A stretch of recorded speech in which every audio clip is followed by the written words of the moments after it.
Cool bananas.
Cool bananas. Cool bananas. Beauty, beauty. Ah.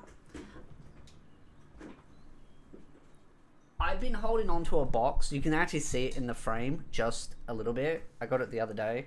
I've been waiting to unbox it, actually. I know what's in it, but I've been waiting. And I got that the other day, but I already showed that. And then I got more. So I'm slowly getting there. Slowly getting the collection done. Then we can have some fun. But piece by piece, we're getting there. I got some good videos to go over.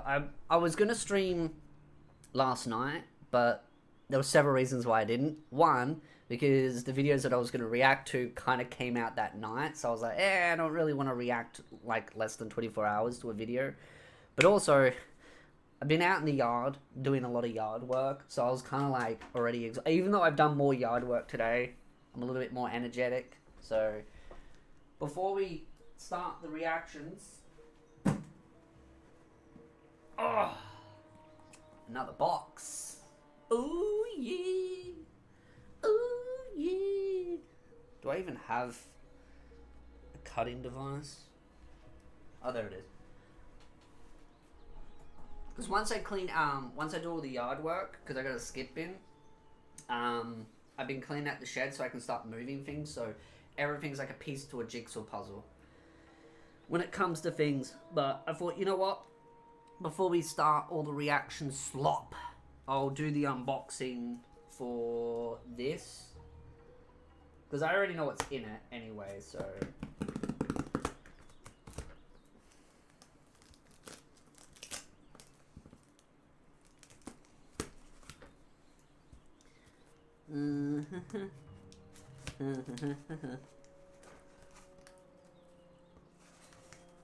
They do a very good job unboxing the box. I'm not going to unbox the box inside of the box, but at least we get to do unboxing the box.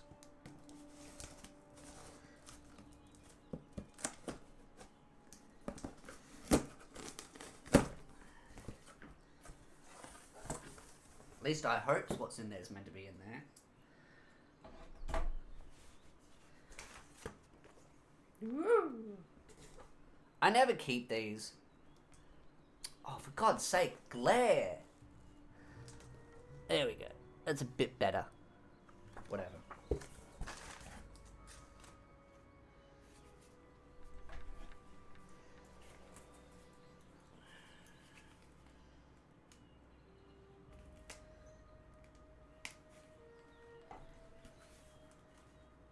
Okay.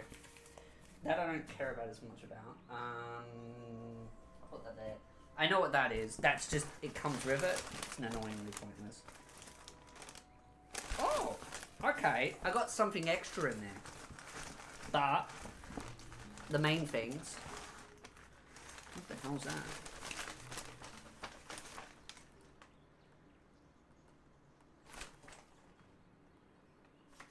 Piss off, my government! My government's like, oh, we're gonna check your shit, brah! Oh! Get out of my box. Opened for inspection. Cheeky, cheeky, cheeky. Government opened this box. They checked what was inside of it. Open for inspection. Biosecurity. Your goods have been screened and inspected for biosecurity risk material. All goods arrived in Australia territory are subject to biosecurity control. I've never had this happen before. I've never had this. Never had this. Interesting. Your goods have been screened by biosecurity which have involved in the use of detected dog and x-ray scan. The screening indicated there may have been goods of biosecurity concern in your mail or package during the inspection of your goods. No biosecurity concerns were identified and no goods have been removed. Thank you for your cooperation. Never had this done before. Never done. I assume probably, I mean, this has probably been in place for ages. I've just never had it done. God, can it please just show the goddamn thing without it glaring? Fine, we'll turn it off. There we go. See? Open for inspection. It's got like a whole pamphlet thing there. So, there you go. Never had that happen before. Never had that happen. Apparently they thought something was in it. But it said that they never removed anything. So I'm okay. I'm okay. Everything still came in it, which was these. I'm going to turn the bloody light off. Thank God this camera is actually really good. Because the camera actually picks up light, which has got us full. That's Nikkei. See? Nikkei soundtrack. I'm collecting the soundtracks. And then Kingdom. Last Kingdom. I wonder if it will pick up with the light. That's alright. See? Because I've got the other ones too. They were curious. Yeah, they'll probably want to see what goods I got. Where's the other soundtracks? I've got the other soundtracks in here too.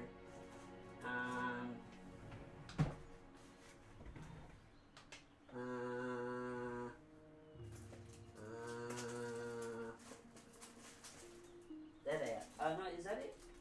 Nah, that isn't it. No, I found them. Found them! Got them! Oh my god. Bloody hell. There you go. See? Got the other ones too. I got those ages ago. I got them as a birthday present for my friend. They're all the different soundtracks. See, I like my physicals. So, even though I do have technically a CD player, I need to get like a proper CD player. So then I can actually play them at home, which I want to do. Or at least rip them onto like a PC and then have a stored copy like on a USB or a hard drive. That way I can just pull the original files from that instead of using these constantly. Because I'd rather not use them. I can feel the CD moving in it. So yeah, got those two. And now I've got the other 4. So I'm slowly getting the collection. I've got 2 more on order for the soundtracks. So that will make it 8 soundtracks in total. So, fun fact. Yeah. I don't know where I'm going to put them. I can't even fit anything back in, and I don't want to do that on stream. God damn it.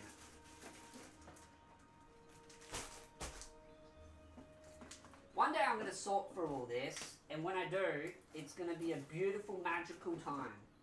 Where I'm going to be cussing, yelling, annoying. There we go. I'll just put them down there for the time being. It'll be nice and safe. So, yeah. There's that. So, we got that. Then, I got this as a bonus. I think I did order it with it. It fits, but I don't know if I should open it. I don't really want to open it because then I have to like put it back. But it's like a silk. Well, you're going to see the figure anyway, so... Yeah. Alright. But it's like a cloth thing. It's like a wall scroll cloth. Clearly, a silk cloth thing. I wonder what's in here. Couldn't imagine.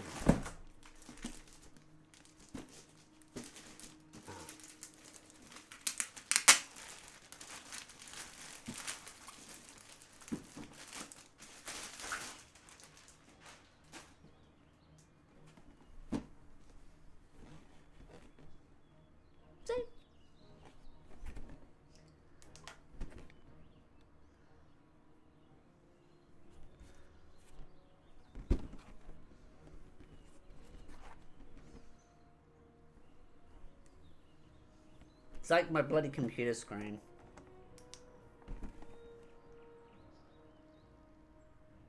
There we have it.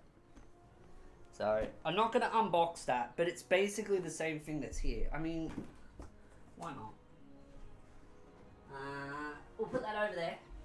Safely. Securely. Why not?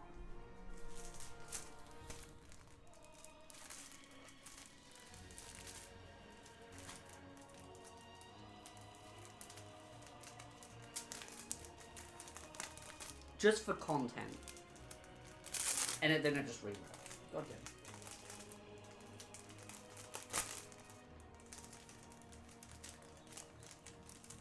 Oh, it's very thin. Very thin.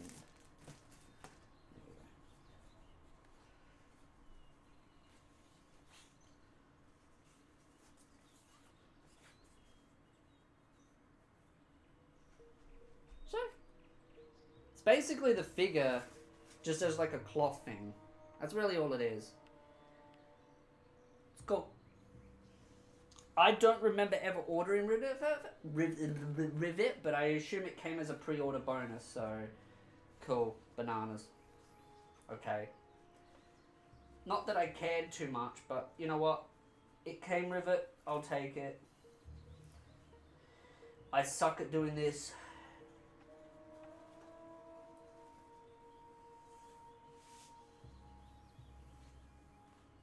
Oh my god. This is why I don't fold my own bloody clothes. Who folds them? No one does. They just hang until I need them again. There we go. It's not even folded the original way. God damn it.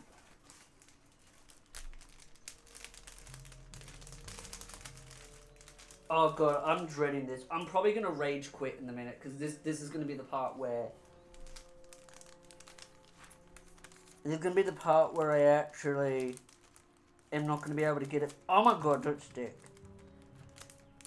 Come on. Come on. Come on. Come on. Don't. Yep. No! Yep. No. Come on. Get in. Yeah. Yeah, boy! We did it. Not perfect the way it was meant to be, but you know what? Beggars ain't be choosers. Cool. Excellent. Another successful delivery. And my government apparently opened it and had a look. I'm sure they were very fascinated to see me buying figures. I'll put the box over here and I'll get rid of it afterwards. Awesome. Another box to add to the cupboard until I finally unbox them all. Ugh, and there's my knife. Hold, be safety. Alrighty.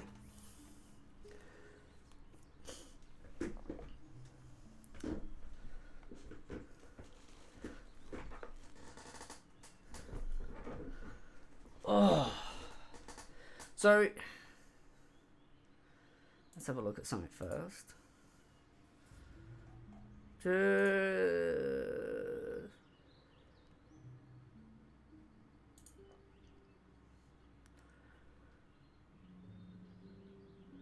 Huh. Oh, apparently they're adding a fuel charge for Ummy Ummy as well. Well, that's just marvelous. So figures are going to cost more because of fuel expenses. Good thing you didn't order the Anya. Yeah, that'd be a bit weird. Nothing sauce. So yeah, that was it. That's the end of the stream. Nah, I'm just kidding. I'm kidding. Do a Mon Sensei reaction. So there are a couple ones that I want to go over. I did want to go over. And YouTube. It's a Gundams video that he did like a day or so ago, which is YouTube broadcast yourself somewhere else. I do want to go over that. But I also want to go over Mon Sensei's videos, which is Crunchyroll Hates Anime Rant, which is funny. Hey Spiritual, what happened with that collab you wanted to do with a friend ranking anime girls? Just out of curiosity, since I remember you said, oh, I've got to ask him to actually come around and actually do it. That's with my friend. I've actually got to ask him to come around on a weekend and then actually do it. But then I've also got to work at a tier list as well. So I need to work at a tier list of like waifus. The problem is he has not watched as much anime as me. So a lot of them, he'll probably have no idea who they are. So he'll go based purely on looks, which is fine. But I'll have to find like ones that I know he's watched. So it'd be things like Data Live, High School DxD, maybe Trinity 7, Mushoku Tensei. But I know who his favorite waifus are already. You could probably do some Fates ones. But, I mean, you could do Overlord. But I know what his Overlord one is too. It's Albedo.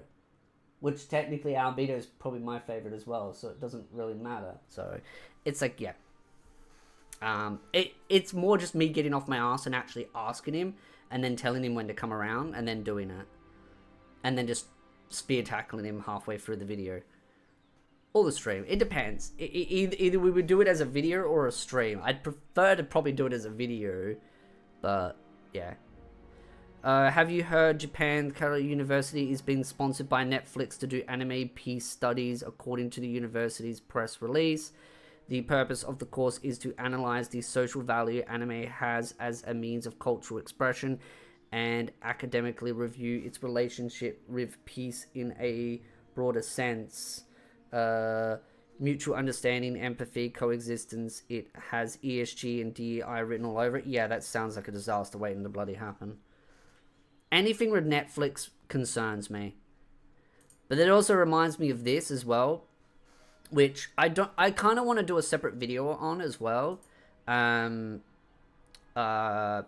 Girl goes over all of this as well.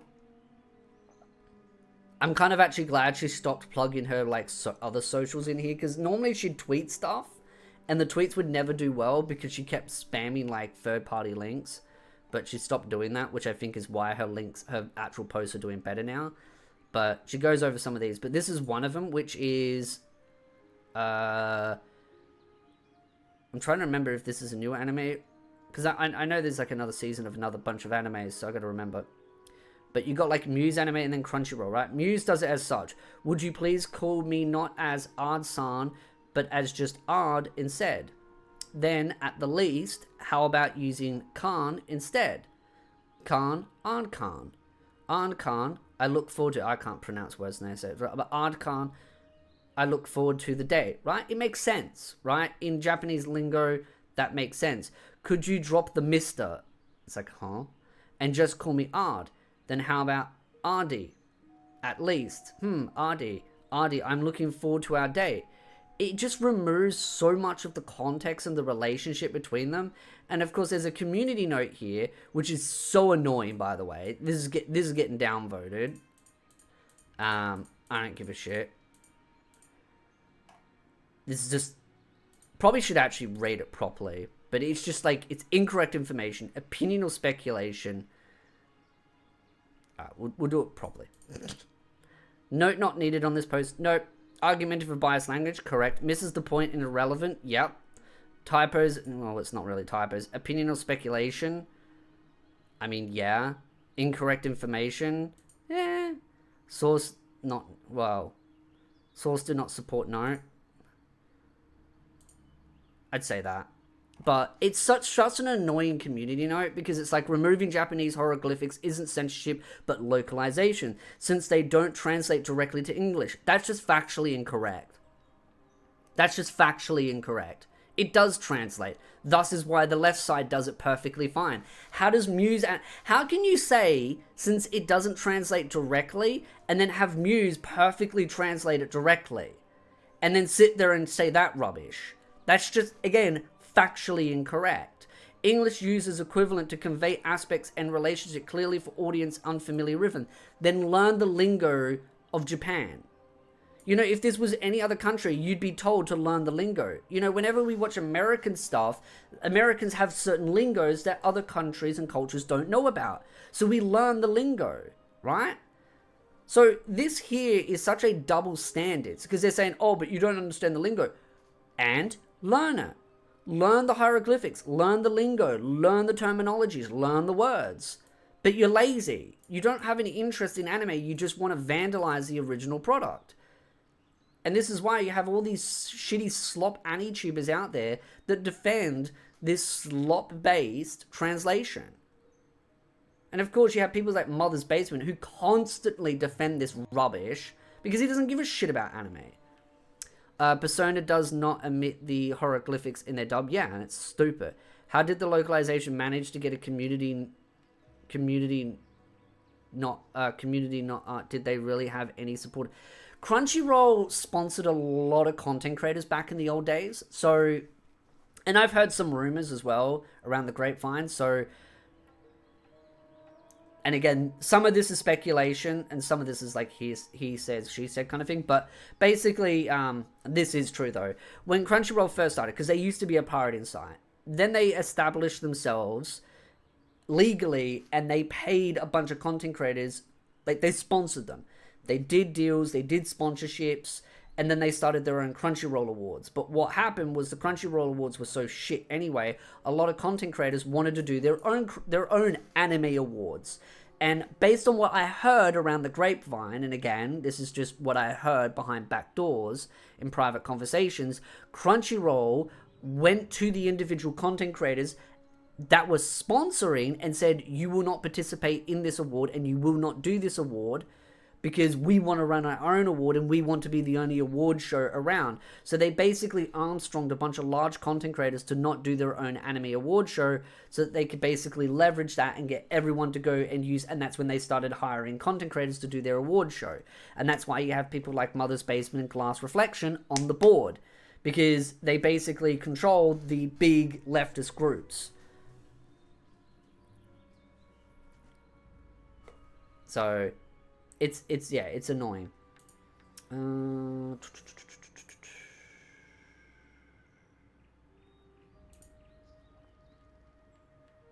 Just gonna do something.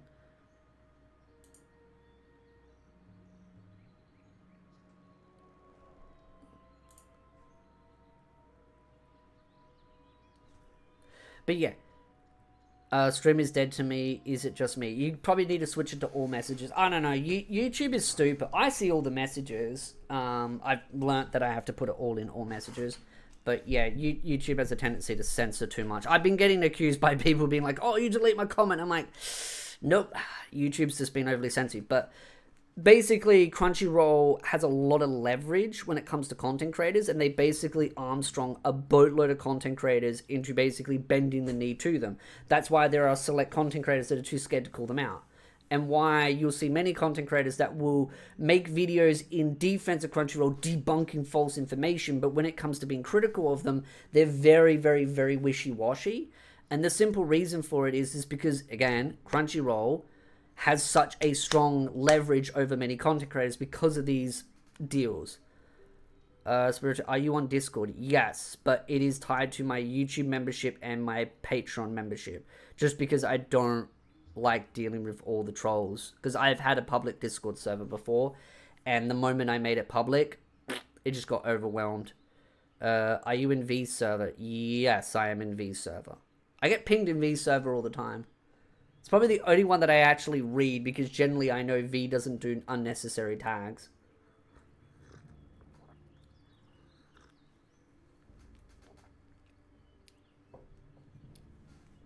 But yes, I am on V server. But yeah, that's the reason why Crunchyroll is able to get away with this. It's because they have such leverage over their content creators, and they're not going to sponsor all the small ones. They've got all the big ones, and that's the only thing they need. They just have the big content creators. They have all the leverage, so they control the lion's share of the messaging.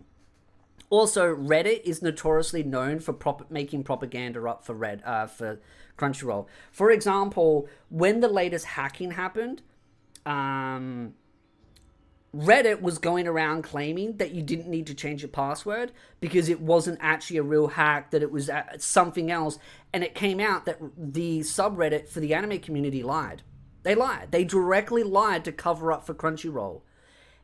And then it came out that, yeah, there was a hack, there was a breach, data actually got pulled out. Why not start our own award show? You need a lot of content creators to do it. I mean, every content creator does their own like little mini award show where they're like, oh, these are my favorite animes, and they do little tier lists. But to do a proper big award show, you need heaps of big content creators. And all the big content creators won't do it. Mother's Basement, Glass Reflection, all of them in that little circle, well, they're all on Crunchyroll's side. Joey, the Anime Man, Giga, Connor, they're all, again, paid by Crunchyroll to keep their mouth shut, right? Or are influenced by Crunchyroll. So to have any type of leverage, you would need to be able to make friends with at least the medium tier of content creators that would be willing to work with you. Here's the problem. Most AniTubers don't like each other. They're very cliquey. They're very backstabby. None of them really want to work with each other. It's a very clawy little environment. That's why you don't really see a lot of collaborations except for those cliquey little groups. Most AniTubers don't really get along. And again, it's also because a lot of AniTubers are just socially awkward dudes. So you're never going to get like proper collaborations unless it's for some rubbish reason, or because they're friends. Like me and Mon Sensei, we talk, we've done a collab. I'm more than happy to do more. We probably will at some point, but it's, you know, some collaborations happen here and there, and yeah, good luck on me trying to get Chibi Reviews to jump on board on something like that. It's hard enough for me to get Chibi to reply to his DMs.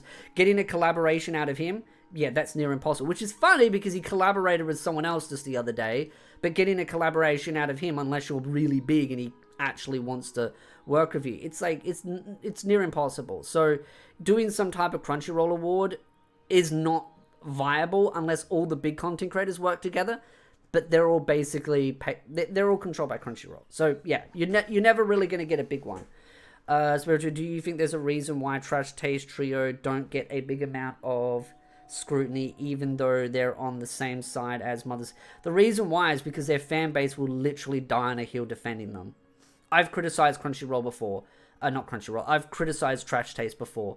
I've criticized them so heavily they've talked about me on their podcast. They've never directly named me, but they have hinted at me. They vague spoke about me. And it was way back over a year ago when Connor was dunking on Spy Family, and I used Joey's words in a video and in a clip where I basically talked about how it's cool to hate shows like that. And then they basically whined on their podcast about me being a toxic douchebag, when all I did was I used Joey's words and reflected it on Connor.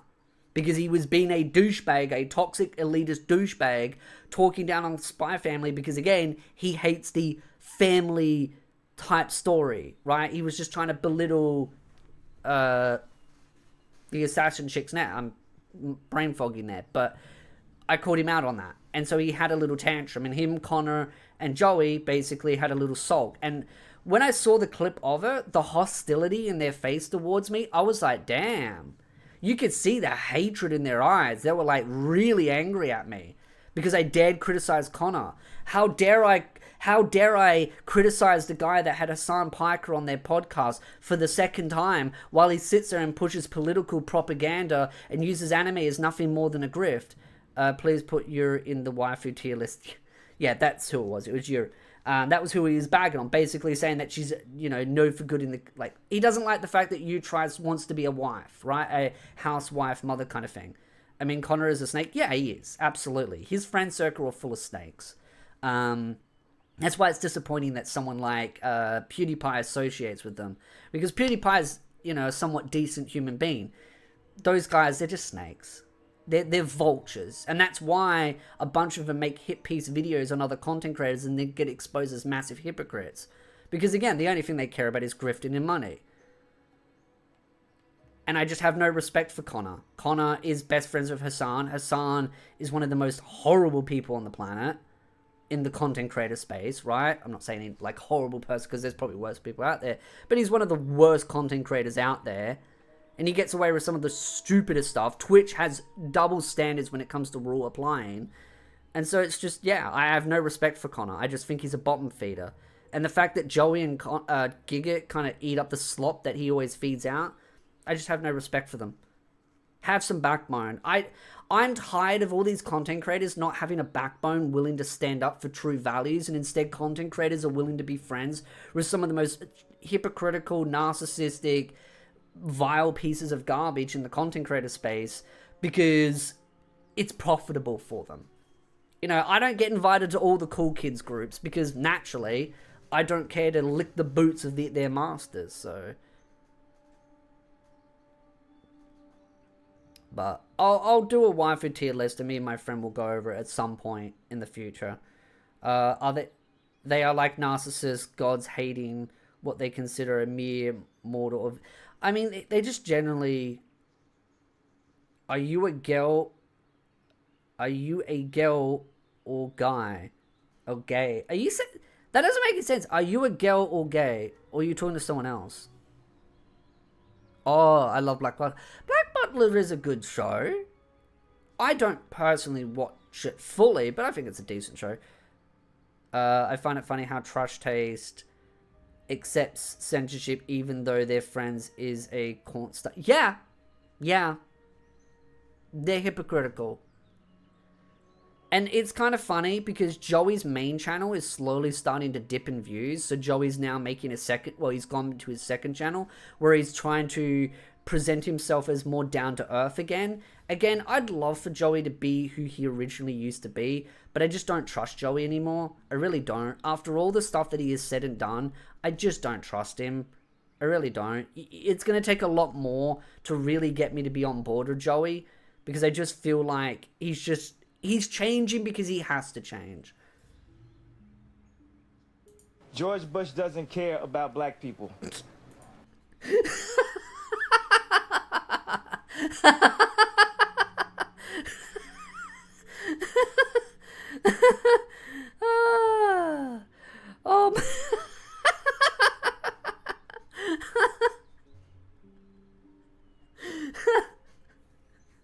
That's Mon Sensei. Oh my god, dude.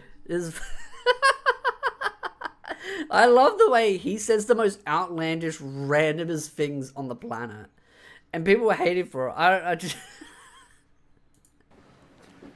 Please call. This is how I feel Crunchyroll I didn't realize girls watch my content.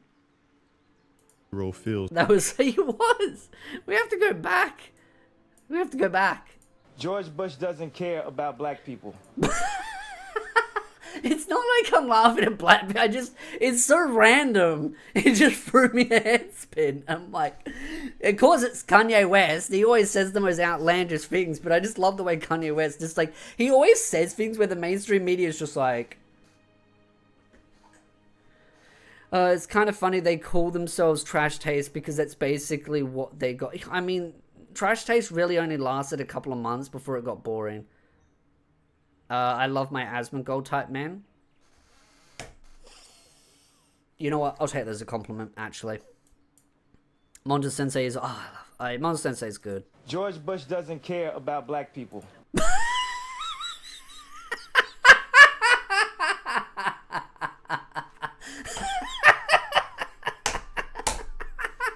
It just gets funny each time.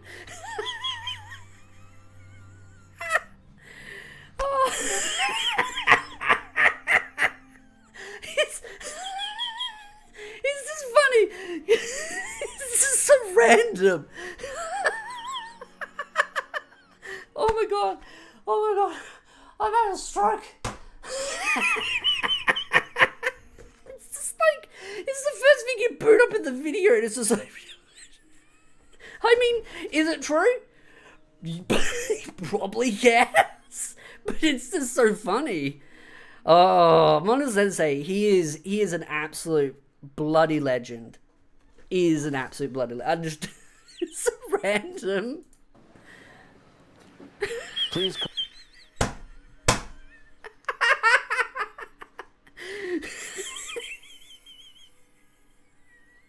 I just want to listen again. I just want to listen again. George Bush doesn't care about black people.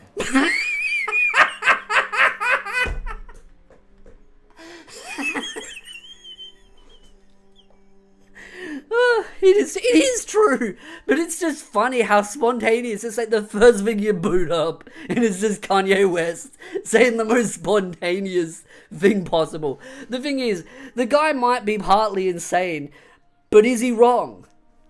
No.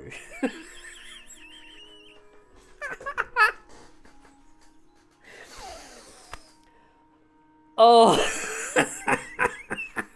Oh, Mon Sensei. Thank you. Thank you. Please call. This is how Breathe. Kanye West. Honestly, Kanye West is just the gift that keeps on giving. Honestly. Man, he's racist joke. Man, happy. It's not even so much as race. It's just so random. It's just like Kanye West. George Bush doesn't care about black people. Is he wrong? No, he's right. But it's still funny. I get the context of the joke because it's basically just coming out saying Crunchyroll doesn't give about its audience. I get the subtle joke in it. It's just using Kanye is just so poetic. You're just literally tuned in to perfect. We've been stuck on this section for so long because I got. George Bush doesn't care about black people.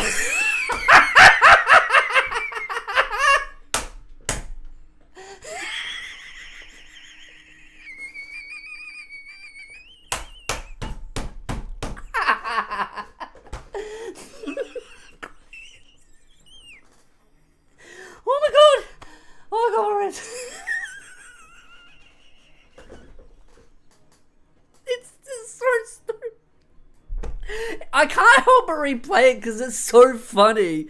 It's so funny. It's just. I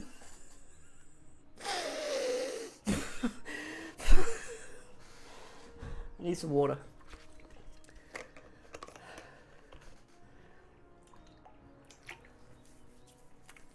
Alright.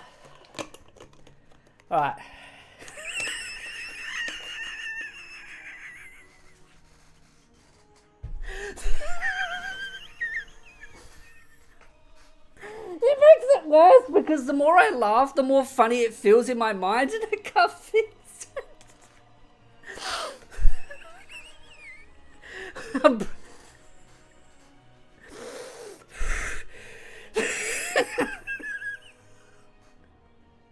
We're stuck on this section. Fake. Classic. It's so. Kanye is so funny though. He has such good music. Honestly, I've listened to some music.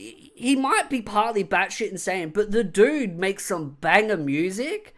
But also, he just says some of the most random shit. But you gotta sit there and you gotta like step back and be like, okay, is he insane? Yes. But is he wrong? There's some truth to what he says. Okay, I'm not gonna play it again. Because at that point, I'm going to have to call an ambulance. Please call. And now I've got water all over me. This is how I feel Crunchyroll feels towards anime. See, that's it. I got the reference, but it's still funny because it's just so out of context. Crunchyroll hates anime. Crunchyroll hates Japan. Why else would they hire activist-minded types to judge anime for awards, who openly express or work for companies that share their disdain for the medium? For instance, Elijah Gonzalez is an associate editor at the AV Club, a Rotten Tomatoes approved critic, and has a master's degree in journalism, which in other words means qualified in ruining what other people enjoy, the true fans. Proven by this article he wrote commenting. This is also why I'm getting my breath back. This is why Crunchyroll wants to destroy Muse Anime. And I said this in my last stream. Crunchyroll wants to stop Muse Anime from growing its audience because of the very fact that Muse is gaining interest because people are using VPNs. Because I've seen a lot of people saying, oh, but it won't stop other people from, like, it won't really grow their audience in the West. It's like, no. A lot of people in the West use VPNs to watch Muse Anime because Muse Anime has a better translation. I mean, we go back to this here, right? This right here, Muse Asia, Crunchyroll. This is why Crunchyroll wants to get into the Asia market. They want to destroy competition and force their political correctness in it. That's exactly why. Crunchyroll does not like anime. They don't care for the community. They don't care for the culture. They don't care for anything other than, one, making money, but also pushing their activist bullshit. And you may think, well, isn't that kind of contradictory? Yes. I am absolutely soaked right now in water.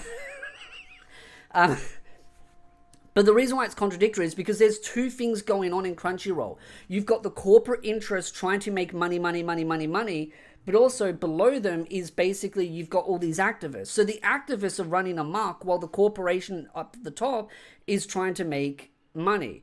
So they're both tug-of-warring at what their interests are, because one just wants to push political propaganda and destroy and vandalize, and the other one wants to make as much money. But sometimes their goals align, because the activists justify it by saying, well, it's about making things more acceptable to the wider audience. And if you bullshit enough to the people up top, they're not going to know that the wider audience doesn't like that. They're going to think, oh, well, this will apply to a more wider audience. It's westernizing everything. So that's how they sell it. And that's why the activists get away with it with the higher ups, because the higher ups see it as, oh, well, this is going to make us more money, right? If we vandalize this and make it more acceptable for the wider audience. The goals might feel contradictory, but sometimes two insane psychopathic losers sometimes have the same objective. On Shiba Yugi, a great anime from last season. Beyond this commentary on economic exploitation. I was trying to watch an anime the other day and I couldn't find it, and it used to be on Crunchyroll, and I'm like spewing. That's right. I was trying to re-watch the Amagi Park, but it's not on Crunchyroll anymore, and I have to go to like Amazon, and I'm like, I am not paying for Amazon. If you're free later, would you be cool to give some Discord server advice? I'm still deciding if I want to form my own. Sure. DM me afterwards, and yeah, message me anytime. If I don't reply straight away, I'll reply whenever I wake up from my coma. But yeah, DM me. It depends on what you want to do with it. But yeah, we'll chat about it. More than happy to help, mate. Clear activist term. This series gets in more subtle digs as well, doubling as a sharp meta commentary on anime's general obsession with fan service, which is a typical trigger and indicator for a Taurus or the politically correct types. The feminine physique is like the antichrist to these folks. This works as a general commentary on how women are objectified and turned against each other in reality TV. Right, because men have never participated in reality TV at all. They're gonna put me in rehab for 30 days. All right. I'm sorry, guys. I don't mean to heck like this. The medium has deservedly earned a reputation over the years for being filled to the brim with fan service meant to titillate male audiences. This type of framing is so prevalent that it's borderline the norm for shows to have random shots focusing on butts and cleavage. I like it. They make it sound like it's a bad thing. It's genius. Contrived scenarios where a guy accidentally falls on top of a woman or walks in on her changing. These moments can be found in everything from more explicitly romantic material to action series meant for teen boys. Almost no genre is safe. It's crazy how the disdain is heard loud and clear for the... Yeah, you can hear the way they're almost making it sound like they really don't like the idea that you enjoy something like that. And it kind of reminds me of recent arguments or debates or conversations that I've had about certain other groups of people that are actively trying to push for censorship and trying to change the Japanese culture, or the anime Japanese culture, and especially gaming within Japan as well, because Japan's games and anime kind of have a lot in common there. Where I always say this, like, if you don't like, and this kind of gives it away, like corn, right? I'm using the word corn. If you don't like corn or hentai, you're not really going to enjoy anime, because anime and its culture is very fundamentally built on fan service. A lot of artists, like manga artists and manga authors, used to be hentai drawers. Like, they used to draw a lot, and they still, many of them do. And so a lot of those core aspects of what's from those hentais moves into anime, and it's like, it's part of the core culture, the fan service, the tropes, the hentai artists, like, it's all built into this big culture when it comes to Japanese gaming and anime. And so it's why I find a lot of these individuals will never get along with anime fans. And I talk about this as if this is like the extreme left, but also the extreme right, because it needs to be pointed out that both extremes in the horseshoe theory, both of them kind of want the same thing, where they don't like this fan service and these tropes and these cultural references. Like, again, it falls back to this post here. They try to remove the blah, blah, blah. Pronounce the word properly. But the words like Khan, Sensei, etc., and they try and remove these words and try and water them down to something that it's not. And it destroys a part of what makes anime anime. And people say, oh, but people don't understand what those words are. Then learn what they are. The same ways as Australians learn American lingo, and Americans learn Australian lingo, and European lingo, and all those other types of countries, right? We should learn the lingo in Japan, right? You can do a proper translation and have the words like sensei, Khan, all these kinds of things. I mean, whenever I go to karate, I've got to make sure I use the right titles. Shihan, which is the title for the one that teaches us every Tuesday. That title means teacher of teachers. You have the word sensei, which in that context would be referred to as teachers, or the black belts are senseis, and I won't say his actual name, but he is referred to as Shihan, as teacher of teachers. So we have to learn these words because it's paying respect to the traditions of karate. The same should be done when it comes to anime. And it's not hard. It's not like these words are complicated, right? Remember the old days when anime used to get fan translations, and they used to have those like little text boxes where they'd explain what those specific words meant, and people learned different things. I mean, there was always that running joke that people learned Japanese through anime because of those fan translations. That's kind of cringe, but it still does teach you little things, and learning little words, it's helpful. And I think Crunchyroll is slowly watering that away and slowly eroding the cultural aspect of Japan and anime, because they just want to water it down so they can then use it as a spearhead to push their political propaganda. So they can start sneaking in reference like the patriarchy, right? Like they changed the word lolly into the P word, which was something I just actually made a tweet about, because there's a reference to ReZero where one of the characters refers to Subaru as a kittymancer, but actually the proper translation is lollymancer. The word lolly does not mean kittymancer. And this is the thing, is that, again, Crunchyroll has this tendency to try and remove words and insert words that don't actually meet the context of what it means. So it's why I get frustrated at it. And people say, oh, but we have to learn these words. Good, learn them. Learn them. You might learn something for once in your life. Maybe if people started learning things, the average IQ wouldn't have dropped by, 10 to 20 points in the last 5 to 6 years? Might be helpful. The medium. They speak of fan service like it's a plague upon anime, which is very ironic coming from them. And then they cite Fire Force as another example. Fire Force always gets so much hate. If High School DxD came out today, my god, would that anime get so much heat. Which is, by the way, ironic, because let's be honest here, if High School DxD came out today, Mother's Basement would make a video attacking High School DxD. And the reason why I say that and why it's so ironically funny is because he has made a video defending and praising High School DxD. So it shows, in my opinion, and I think you'd all agree, that he would do that. Why? Because again, it's about pushing an agenda. The author of the source material, meaning Fire Force, includes... And again, with anime, you don't have to learn the entire Japanese language, because I'm reading chat. You don't have to learn all Japanese, right? You're just learning specific words that give context to specific things, like the word sensei. There's nothing wrong with learning a couple of phrases and understanding that, oh, sensei means this, because there are specific words in Japanese that you just can't really translate properly. So you use the word sensei, because sensei has a multitude of different meanings. So I just think that, again, you don't have to translate everything into some weird Japanese thing where you have to learn Japanese.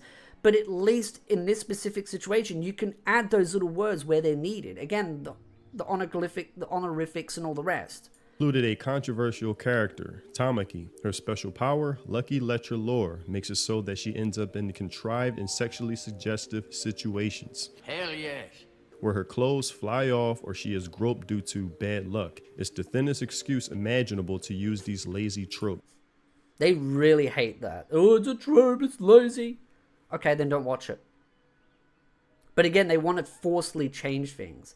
They can find anything they would enjoy, but they won't watch stuff they enjoy. And I actually see this a lot in my comment sections for different videos where I'll be talking about different shows that I like.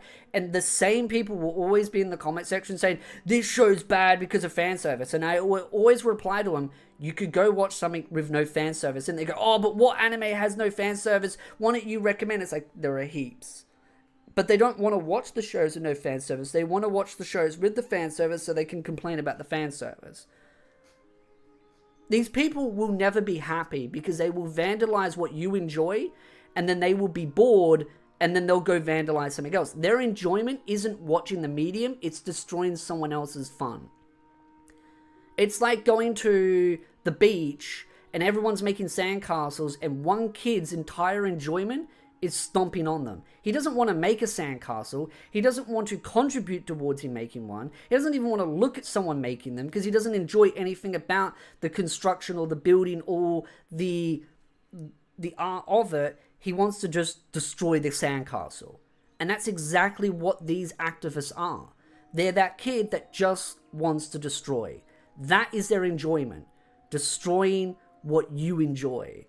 And this is why more of us have to call it out, because we've given too much power, too much influence, too much money, too much clout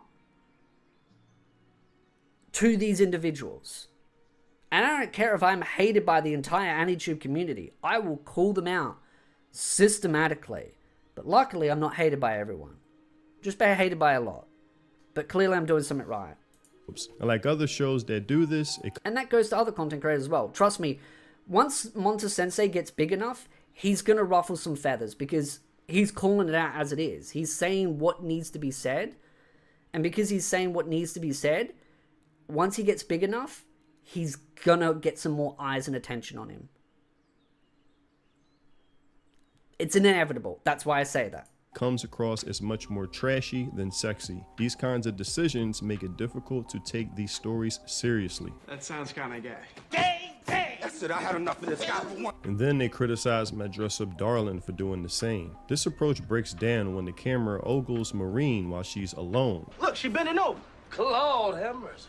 The Lord is my shepherd. He know what I want. Something that happens a lot in the first season, making it feel like I reflect, and they hate beautiful women because it makes them feel inferior. That's another reason as well. Because I mean, you only need to look at some of the voice actors that are out of their prime. You only need to look at some of the translators that don't exactly look great. They're very, very unattractive people that are angry at attractive things.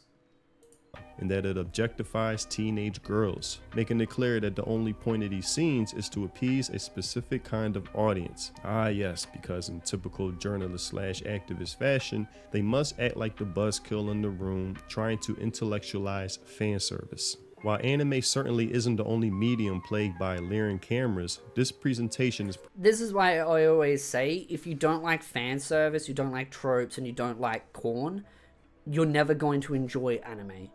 And I say that more of a subtle reference to recent drama that I've been calling out, like I've kind of been in. Not really in, but kind of part of. is certain content creators that sit there and they grandstand. They say, oh, I love anime, but I don't like this, this, and this. And it's like, if you don't like those core aspects, which is, again, fan service, tropes, and corn, you're not going to enjoy anime. You're really not. Because anime is just fundamentally built around that culture. And the thing is, at the end of the day, you can just go consume something else. But are they going to? No. Because anime is popular right now. I actually have noticed anime's sort of trickling down in its popularity because I think people are moving on to other stuff now. And honestly, I hope that's the case. I hope anime loses its traction and its trend because I just want people out of the community. I want to gatekeep it, get them out. In today's going, be the day you react to ghost stories dubbed true. I've still got on the other panel. I might remember to put it on the tab and actually go over it. Probably so common because many of these series are clinically aimed at a particular group, socially inadequate otaku, or just those who love anime titties. Hell yes. Yes, okay, great. Yeah, okay, cheeky, yeah. Come on, baby, give it to me. Yes, no! Though they're far from the only anime watchers, these lonely dudes, wow, the hatred is really clear with these types, are still seen as the default, spenders by many of the production committees that greenlight these shows, leading to more adaptation. Alright, so I remember, because I actually had it up on another tab, I will watch this next stream. Because I haven't watched it, but I need to watch it, so I'll put it there to remember. Tailored towards this demographic. And there it is, the hatred, disdain, condescending tone on full display. This is the type of person that Crunchyroll hires, people who actually hate anime and the fans that love it. Tamora is the managing editor of GameSpot. And what type of articles do GameSpot contribute to the GameSpot, there's your first problem. Conversation around anime? Well, for instance, as many already have pointed out, they accuse Konosuba of being transphobic. Oh, there we go. Yep, and I know exactly what scene they're going for. Because they always go after I remember Konosuba, like, season 1 was so beloved. And I can't remember if it was the movie that came out, then it was season 2, or if it was season 2, then the movie. I think it was season 2. And then I remember, because I remember all the content creators, the anti-tubers and all that, they were like, back then, they're like, oh my god, Konosuba's so fun, it's so great. And then season 2 came out, and that's when things started shifting. And I remember they started, like, not liking Konosuba as much. And then the movie came out, and that was during COVID. Because I remember it came out in COVID. Because I remember watching it in the cinema and getting annoyed with a guy because he didn't have a mask on, but he was coughing. And I was like, oh my god, am I going to get bloody COVID? And he was sitting close to me, and he was coughing like he was about to have a stroke. And I was just like, even if COVID didn't exist, could you, like, cover your mouth? But nope. But the movie came out and every normal person loved it, but there were always those activists. It's the part where there's this like big booby chick demon kind of thing, and she has like she like grabs him and pulls him close, and he like changes sides because he's like, oh, you girls treat me like garbage. And then he finds out the chick actually has a good, you know, yeah, you know what I mean? That's what they had. And so that's the whole running joke is it's actually, the chick actually has a thing, and then he loses his mind, and he's like, and he freaks out. And so there's like heaps of memes and jokes about it. Transphobic jokes go against the overall message of acceptance. That's why they rated it poor. Yeah, transphobic. Cranking the traditional depiction of trans and cross-dressing characters in anime as the foundation for its antagonist, a trap. It's a trap! That tricks men into falling in love with them because they're too gross to love, and then trying to play that betrayal off as a joke. And this is the reason why comedy is damn near dead in Hollywood. We have fostered a generation of easily offended people, bubble wrapping them from dirty. I think I said this in one of the other streams. There's a movie called Crocodile Dundee. And in the movie, there is a scene where he finds out that one of the characters is actually a dude dressed up as a chick. And because he's like hitting on them. and he gets pulled aside, and the chick's like, hey, just so you know, that chick's a dude. And he's like, huh? No, it's a chick. And he's like, no, it's got things down there. And so what he does is he goes up to it and he cops a feel. He goes, like, cops a feel. And that's like the running joke. But he does it again later on at a pub as well, where he walks up to him and he's like, something sus. So he cops a feel. And the joke of it is, one, he cops a feel, everyone laughs, and he's like, oh, it's actually a dude. And afterwards, the dude's like, and actually enjoys the copper feel. The first time he does it, the person runs away in shame. The second time, this is a different person, he does it too, they actually kind of enjoy it. But it's always a comedic moment of just like discovering that these people are, you know, dressing up as etc, etc. So they actually ended up taking those scenes out of the movies due to it being problematic. And it just shows that they're constantly watering down things and trying to change things.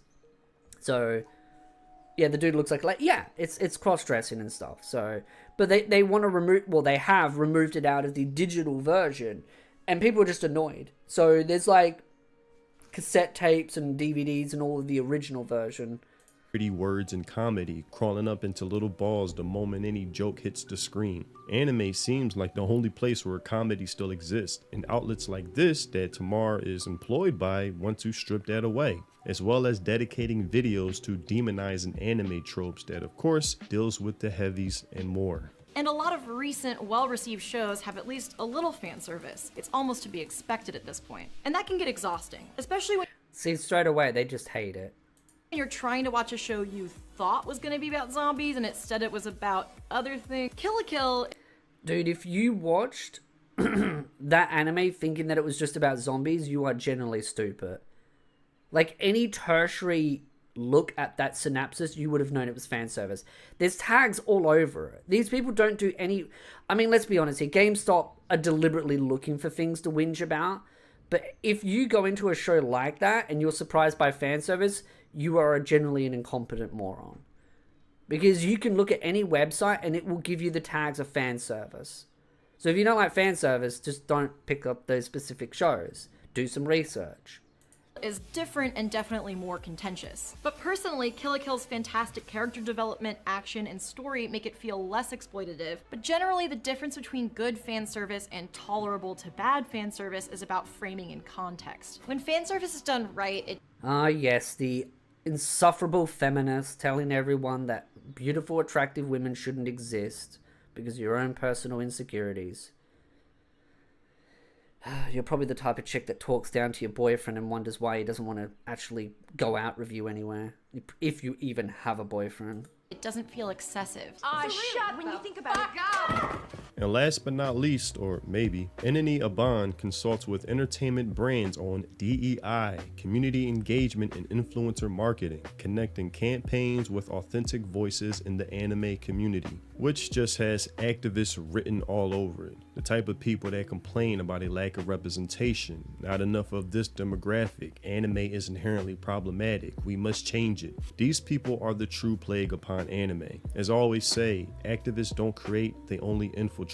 Hijack what you love to push what you hate. And Crunchyroll isn't looking to serve the fans, but only the agenda that these people are a part of. They appoint people who hate anime and look down to it and its viewers. They're snakes in the grass, corrupting the industry from the inside. But even the Japanese are slowly becoming aware of this corruption. A new fact has come to light. The reason there's so much illegal viewing overseas is because of the shitty censorship by streaming companies, since officially all you can watch is dumbed down garbage, so you have no choice but to turn to illegal viewing. So it's not like they're stealing because they wanted to steal.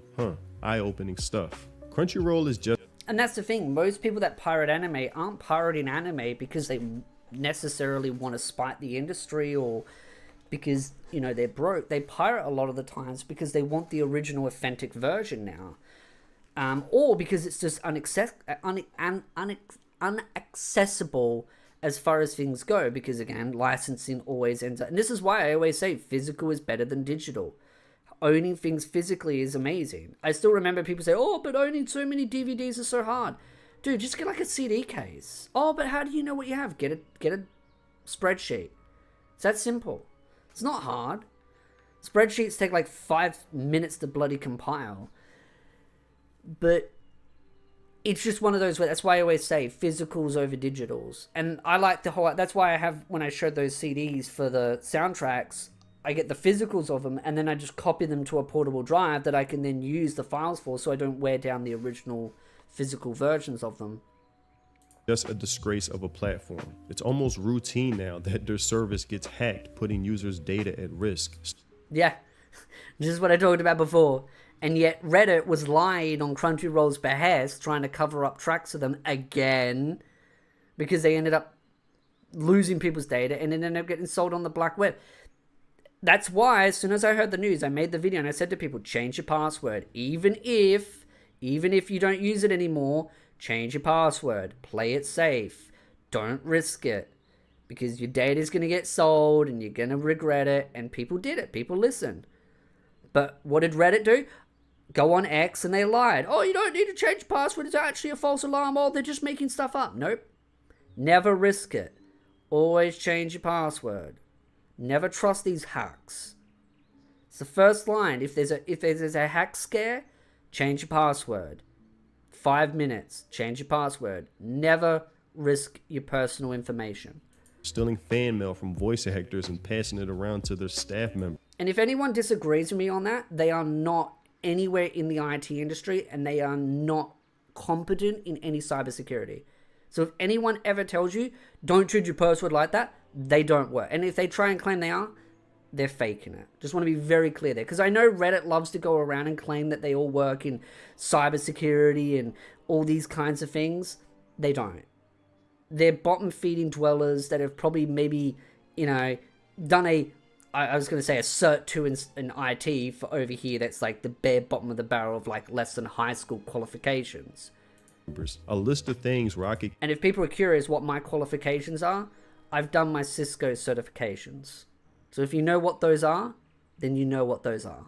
Keep going and have mentioned in previous videos. People who still see them as a legitimate source to judge award shows are just lost. Not only because award shows are now a joke and lost credibility, period, but look at the people they deem qualified to judge. They're just activists, parasites, and leeches, the complete absence of enjoyment and fun, which is why I don't take them seriously, and I will hope more people will come around to that.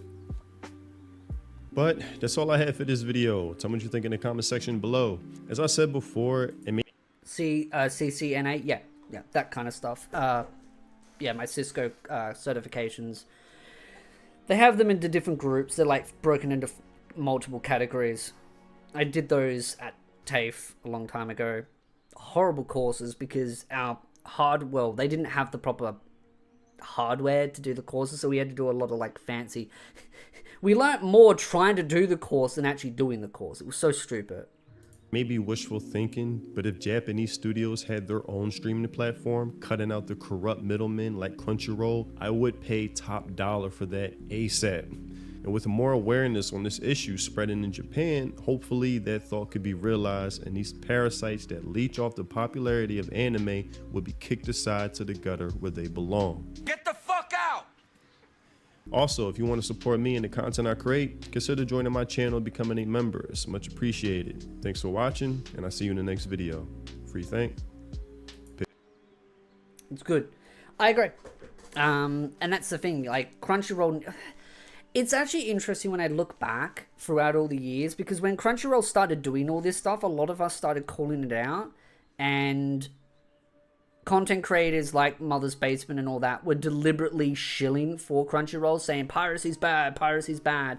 And he always ignored all the glaring issues of why people were pirating. And Joey also did the same thing as well. I remember one of the first ever Trash Taste podcasts, he spent so long calling out people that were doing piracy. And here's the thing, Joey, Gigit, Connor, Mother's Basement, Glass Reflection, none of these content creators would exist if it wasn't thanks to piracy. Piracy allowed so many more content creators, it allowed so many people to consume anime that normally wouldn't have consumed anime due to the fact that anime was so limited as far as legality goes. Like, there are countries that just don't have accessibility to anime legally, so they go to piracy. There's just no legal way for them to consume it. So they consume it through pirating sites, and then they're able to consume content creators like those because of it. Those content creators only have a career because of piracy. But yet they snob down on piracy because they are nothing more than sold out shills of a husk of what they are. And I still remember when Joey did that on the Trash Taste podcast, and the actual guest called him out so hard on it. And was like, you know, Joey, you need to be more understanding of like people that are in different places that don't have accessibility. He's like, I don't care. If you don't have a legal way to consume it, then you should just not watch anime. This is why it's so hard for me to ever trust Akideris. Yeah, Akideris as well. Though I still remember all the time she got called out for stealing other content creators' content. Whether that's true or not, I'm more inclined to believe those individual content creators because all of them have a long history of, not being the most good people, moral standing. But it's humble beginnings. They've got to remember what allowed them to be what they are. Piracy is the reason why they exist. Piracy is the reason why they get all these sponsorships. Piracy is the reason why they exist. Right? Really emphasize, they exist because of piracy. Because if the audience didn't have that accessibility, the anime community just wouldn't be as big as it is. Now, would it be nice that everyone was able to consume it in a legal way? Sure. But I would like it if the money actually went to the actual studios and the money from the studios went to the actual people working on it. But it always ends up being that the people working on it are the ones that ends up getting screwed over the most. And the consumers get screwed over. And the ones that generally benefit are the sellout content creators and the multi-billion, trillion-dollar companies. So it's just why I generally have such a disdain towards these content creators, because they don't actually care about anime. They care about how they can shill their propaganda and bullshit. And what's your opinion when someone said anime and other forms of entertainment are always being political? I've covered it a million times. Again, not all art is political in the context of what they're trying to push it as. That's just them with no brains, honestly. They just lack IQ. They lack critical thinking. Their entire identity is built around politics. And that's the problem. They have no personality outside of politics, because that's the only thing they know. It's the only thing they can think about is how they can force politics into things.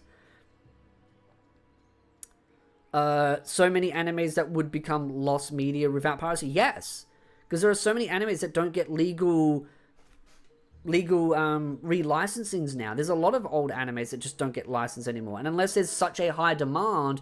But then what those studios and publishers do is they go through it, vandalize it, reshuffle it all around. So you look at all these old games that are getting remakes, they change the translations, they change the characters, they remove things, they add things, and it ends up being a husk of what it used to be, which is why people like to go back, pirate the original version so that they can play the original authentic versions.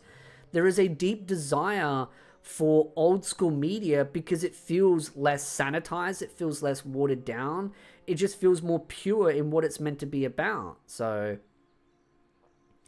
it's just, it's just a frustration when it comes to how they go about it. By hacks, I'm referring to Trash Jay's mother. I mean, a lot of people are starting to wake up to them, but you've got Reddit and all that are absolutely deriding these types of content creators because Reddit's completely politically captured. It is a politically captured website, and that's why you've got certain anti-tubers that have slowly built up their audience and do continuously build up their audience, and they make sure they protect each other in allowing themselves to continue vandalizing anime. And it's why it's important more of us stand up and call it out. But we also need to be vigilant and careful, because those extremists are trying to censor anime and water it down. But we also need to be careful of other groups that I've alluded at that are also trying to push it as well, that I've called out over the past, months, weeks, months, days, years, etc. So it's just important, I think, in that specific context, to make sure we keep on top of it all.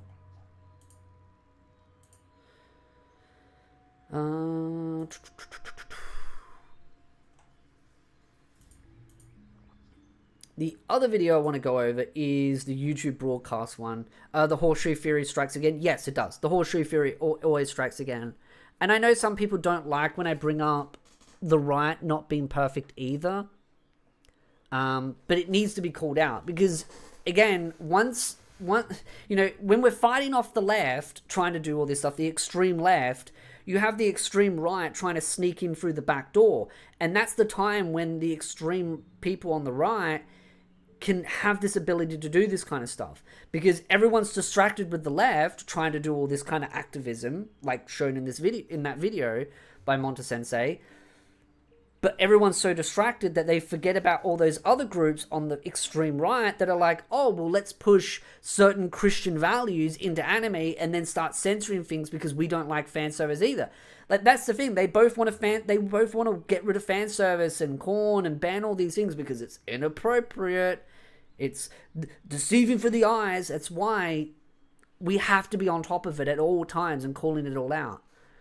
Because you only need to blink and one of them will sneak in. So,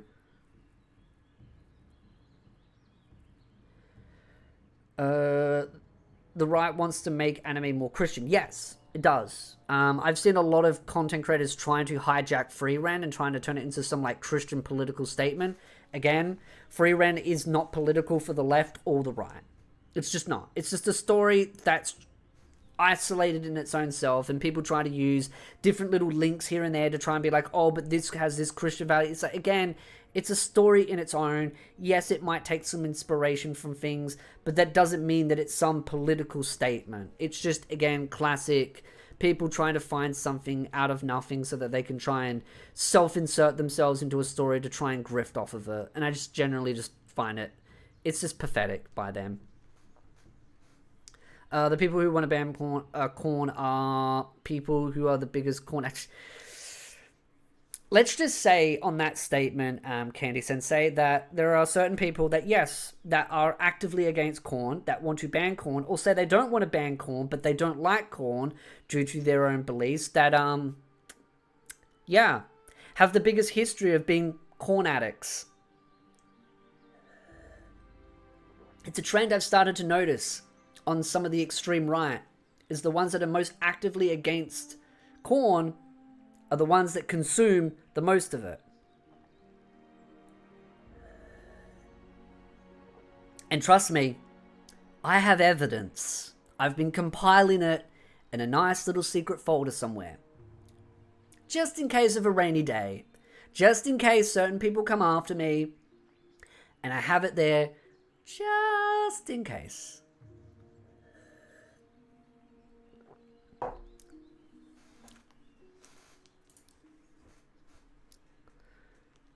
There are some Christians in Japan. I mean, not all Christians are against corn, to be very clear. I have a lot of my Patreon members are Christians. They love corn. They love gooning. But there are those, like I said, the extremes. That's why I always refer to extremes. Again, if I'm talking about Christians in that context, doesn't mean I'm personally going after you as a Christian. Because I have many Christian friends that love corn. They understand moderation. They understand the difference between fiction and reality. And those are the people, yeah, you get along with. But there are those that don't understand the difference. It's only the 1% of those Christians that are extreme, right? And that's the ones we have to be careful of, because it's, as the saying goes, the squeaky wheel gets the grease. Those 1% are the ones that will end up getting what they want to screw over the 99%. That's why you have to call it out, because people have used the mindset for so long when it came to the extreme left, when it came to anime, being like, oh, well, they're just like the 1%, they're just annoying, just ignore them and everything will go away. But they get louder and louder and louder. They don't necessarily grow, but they do seem like they are the voice of the people because they shout down everyone else and they use their audience. And yeah, they end up growing their audience, but a lot of them are just there just to listen to what they have to say. They don't necessarily buy it, but it makes them look like they are a voice of the people, and then they get what they want. And then the vast majority of people go, actually, I didn't really want that. Japan is only 1% Christian. Well, there you go. I didn't know that. I'd have to check that.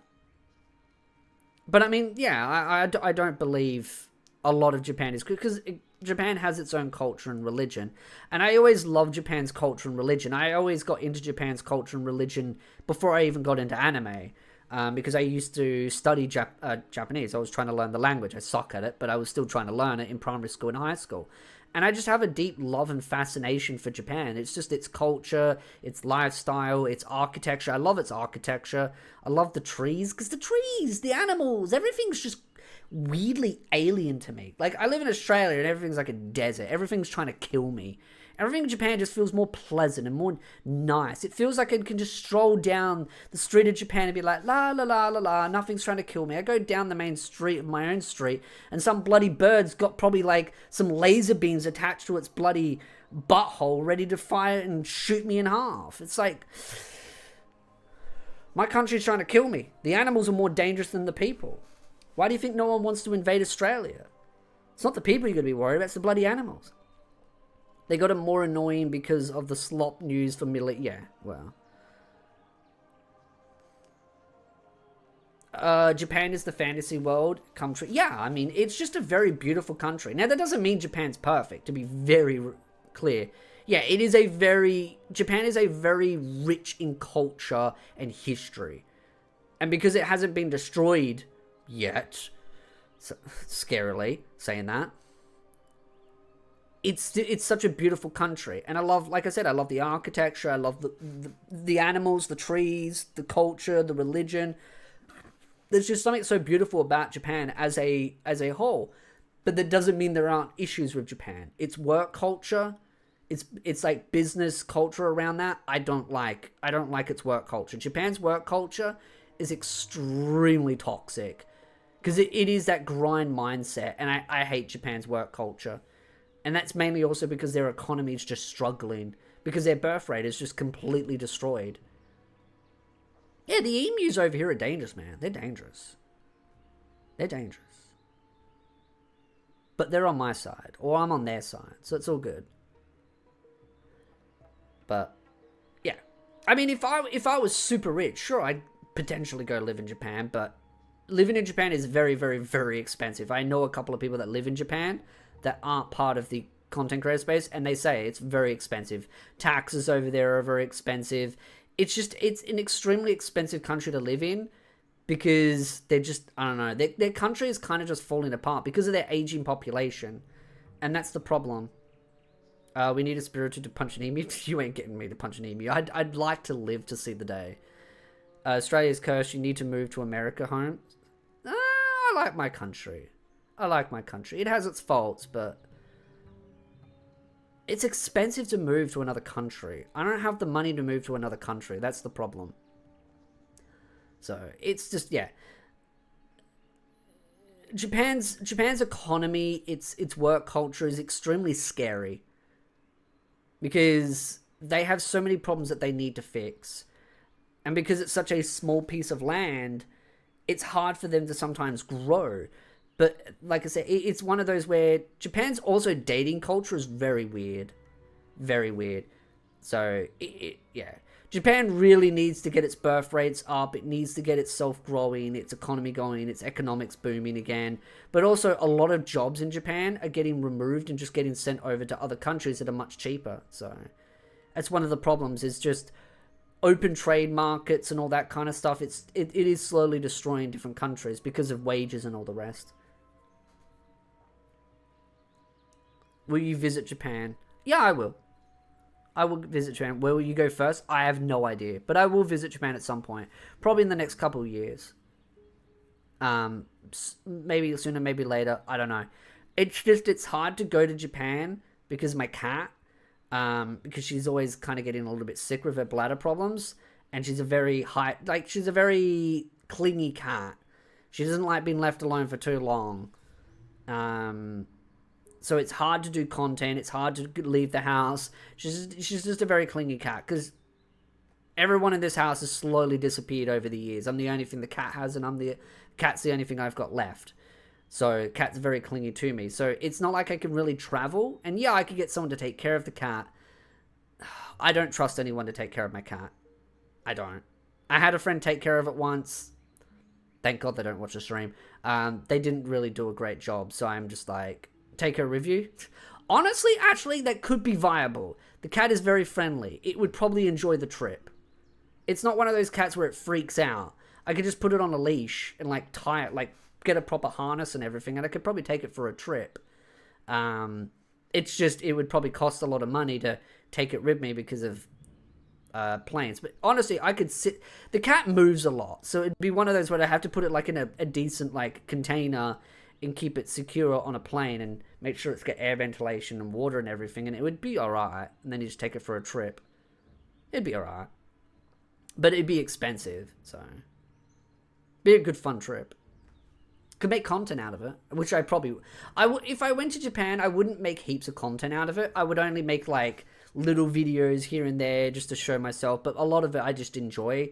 I don't really like the idea of like making everything about my life into content personally, but there are probably little things I'd probably do. So now this video goes for 28 minutes, so this should be interesting. And YouTube's AI moderation tools took down the... Buy your own private jet. I am not that rich. Maybe if I become big, like, you know, Mother's Basement or, you know, Trash Taste or all that, yeah, maybe I could get my own private jet. But at that point, I'd probably just buy my own house there and go have 2 houses. Maybe go with Legal Mindset. I probably could. I mean, I'm on good terms with Legal Mindset, so I could. Spiritu starts stream in Japan and got attacked. Dude, I get attacked in real life by animals. There was a big bird actually out there today, but it didn't do anything to me. But, I mean, yeah, I intend to go to Japan at some point. But I actually want to go with my friend, which is the one I want to do that collab video with at some point. So, it's just working it out, sorting out the details, getting my passport sorted out. Because passports cost money, and then I just go to Japan and just go travel there and just have fun. Buy a boatload of anime figures, that kind of thing.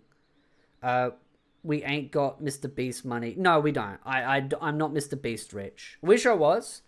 I do a lot of cool stuff with Mr. Beast style money. I'd be doing a lot of fun stuff with Mr. Beast kind of money. Especially a lot of stuff that would benefit the anime community, but...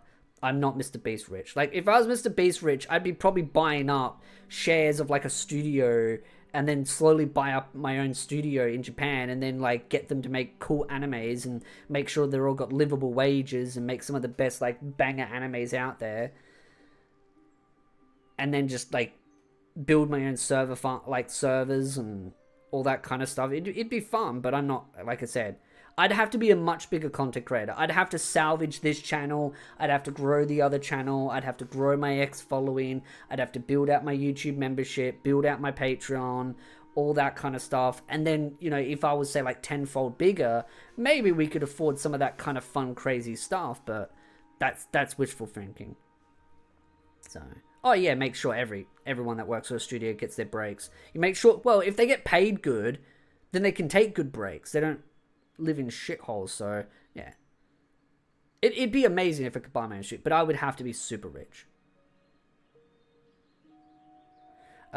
We could have Mr. Beast money. Spiritu can become a crocodile wrestler. I ain't got the balls to wrestle a crocodile. But, like I said, we could if I had Mr. Beast money, we could buy an anime studio. Absolutely. The original creator's channel, thinking that he had re-uploaded that other channel. Don't adapt crappy light novels. I would start and I would do like what Mushoku Tensei does. Build a studio specifically to start and finish an anime. Right? They would just work on one anime and finish it. So it'd be like, say for example, I would hire them to remake High School DxD and just do one season after another and complete the entire anime adaptation of it. It'd be like something like that. Channel's video, even though he was the creator of it, and you let the re-uploader walk away. It's a Gundam. He's just legend! Do you remember YouTube's big slogan? Broadcast yourself. It meant you were the you in YouTube. It quietly got removed in 2013, signaling the platform's shift towards more advertiser-friendly, professionally produced content, making the bar for success exponentially higher for the average person. And it's kind of funny, we're talking about me becoming a big YouTuber and buying up a studio to make anime, and here we are talking about YouTube broadcast yourself somewhere else. Effectively killing the random funny viral video. And talking about this, it really shows that Riv becoming a YouTuber now, it relies a lot more on contribution from actual consumers rather than viewers, because growing your viewership on YouTube is becoming a lot harder now for several reasons. One, because most big, large content creators already have a foothold over most of the attention span. But also, the fact is that YouTube will always prioritize bigger channels over smaller channels. And so the bigger channels just get bigger and bigger and bigger and bigger and bigger, and they don't intend to quit. YouTube would massively, drastically change if even if just the top 10 largest channels on the platform stopped making content. It would be a very different atmosphere, because so many other smaller channels would start growing. If you remove, say, like the top 30 to 50 of the largest content creators on the platform, holy moly, everything would change. YouTube was a very different time back in the old days, because everyone was growing, everyone was enjoying. But now it's just not as easy to grow, because all the big channels have all the monopoly, but also all the AI slop is devouring what little views are available.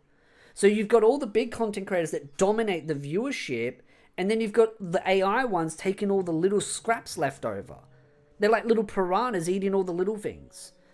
So you've got to compete with the piranhas and the sharks, because the sharks are the big ones, the piranhas are all the small ones. So a lot of growing relies on the audience being the ones that fund those channels, those small channels. That's why the small channels heavily rely on the fan base rallying behind them.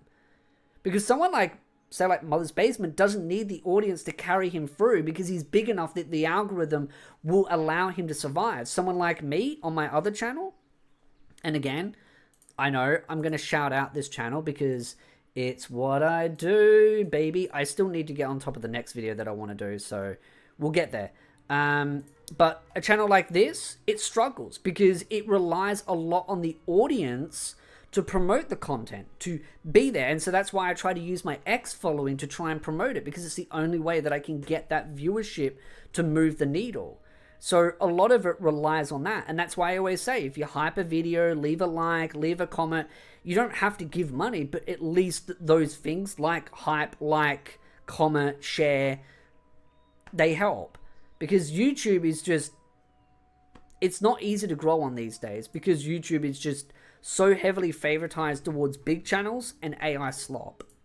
So that we all come to know and love. Maybe I'm getting sentimental. The simpler YouTube was the better YouTube. Screaming goats and ain't nobody got time for that. Or funny memes that swept the cultural zeitgeist. It was... You'd never see Filthy Frank exist in this day and age, because YouTube would just community guidelines strike it. Even though it still exists, the only reason why they leave it up is because they know they get in trouble. Still about fun, something spontaneous and out of the ordinary. You go to your friend's house and then just start randomly quoting the... And I mean, The Simpsons did that little reference because of YouTube. YouTube used to be a place of culture, and that's why I like sort of chilling just in my room, talking about different things and topics and stuff, because I want to bring back the old school style YouTube and keep things plain and simple and still have that sort of groundedness. But at the same time, I have to do some of the fancier editing to keep the watch time up, to just keep the channel afloat. AI trash like cat video. I have a very controversial take, actually, and I know this might trigger some people, but I do find most of the AI music videos to be so soulless. And I noticed that because when I was looking at some of them, I thought to myself, a lot of the times people make those AI music videos just to chase the algorithm, because they get a quick 20, 30, 40k views, and then no one watches them beyond the first week. They're just there to get content creators to react to it. They react to it, and then that's it.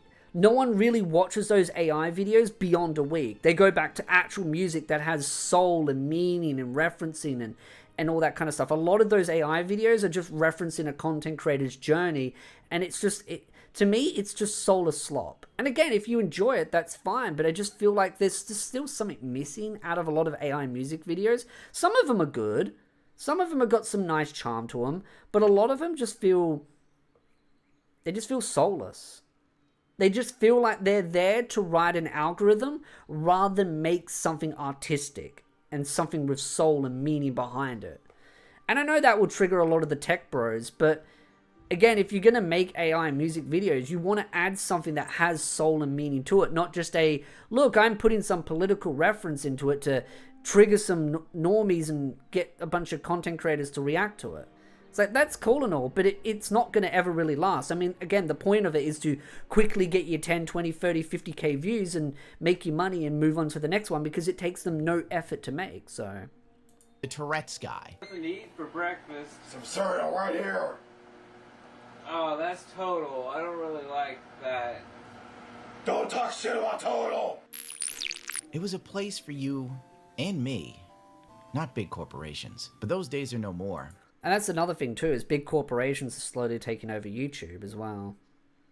Filthy Frank is literally YouTube history. If they delete it, yeah.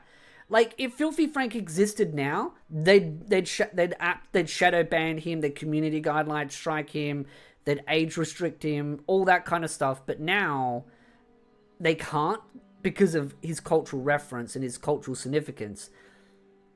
But if he made his content today, yeah, they would absolutely 100% strike him down, because they'd be able to get away with it.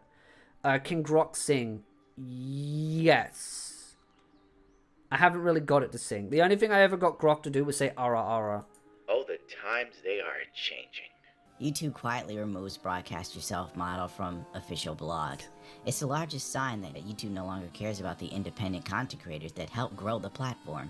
To put it in perspective... Yeah, because it's more about money. They want to slowly get rid of the content creator and slowly move in the corporations. And that will just slowly kill YouTube as well. Like, if they get rid of the content creators out of YouTube, YouTube will die. It will generally just kill YouTube. Even I'd stop watching it. I can tell you right now, yeah. Social media, I think, is going to slowly collapse, because I think social media is trying to slowly remove the human aspect out of social media, and it's trying to corporatize everything. And because of that, it's just like, yeah. This would be the equivalent of fast food chains like Burger King abandoning burgers. The thing that made... And I'll say something this might get clipped and might be used against me, but if, say, for example, Elon removed monetization off of X, I'd probably just stop using X. And he'd say, wait, so you use it for the monetization? Yeah. There's nothing really interesting on X or Twitter anymore. It's just literally a cesspit where everyone just yells at each other now. Everyone screams at each other. Everyone provokes each other. Everyone has some new drama to farm. And that's all it is. Is it fun to post memes and talk about my opinions? Sure, right? I'll generally do that. And I make some extra money on the side. But if they removed monetization and restricted so much, I'd just end up stop using it. Because it's just like...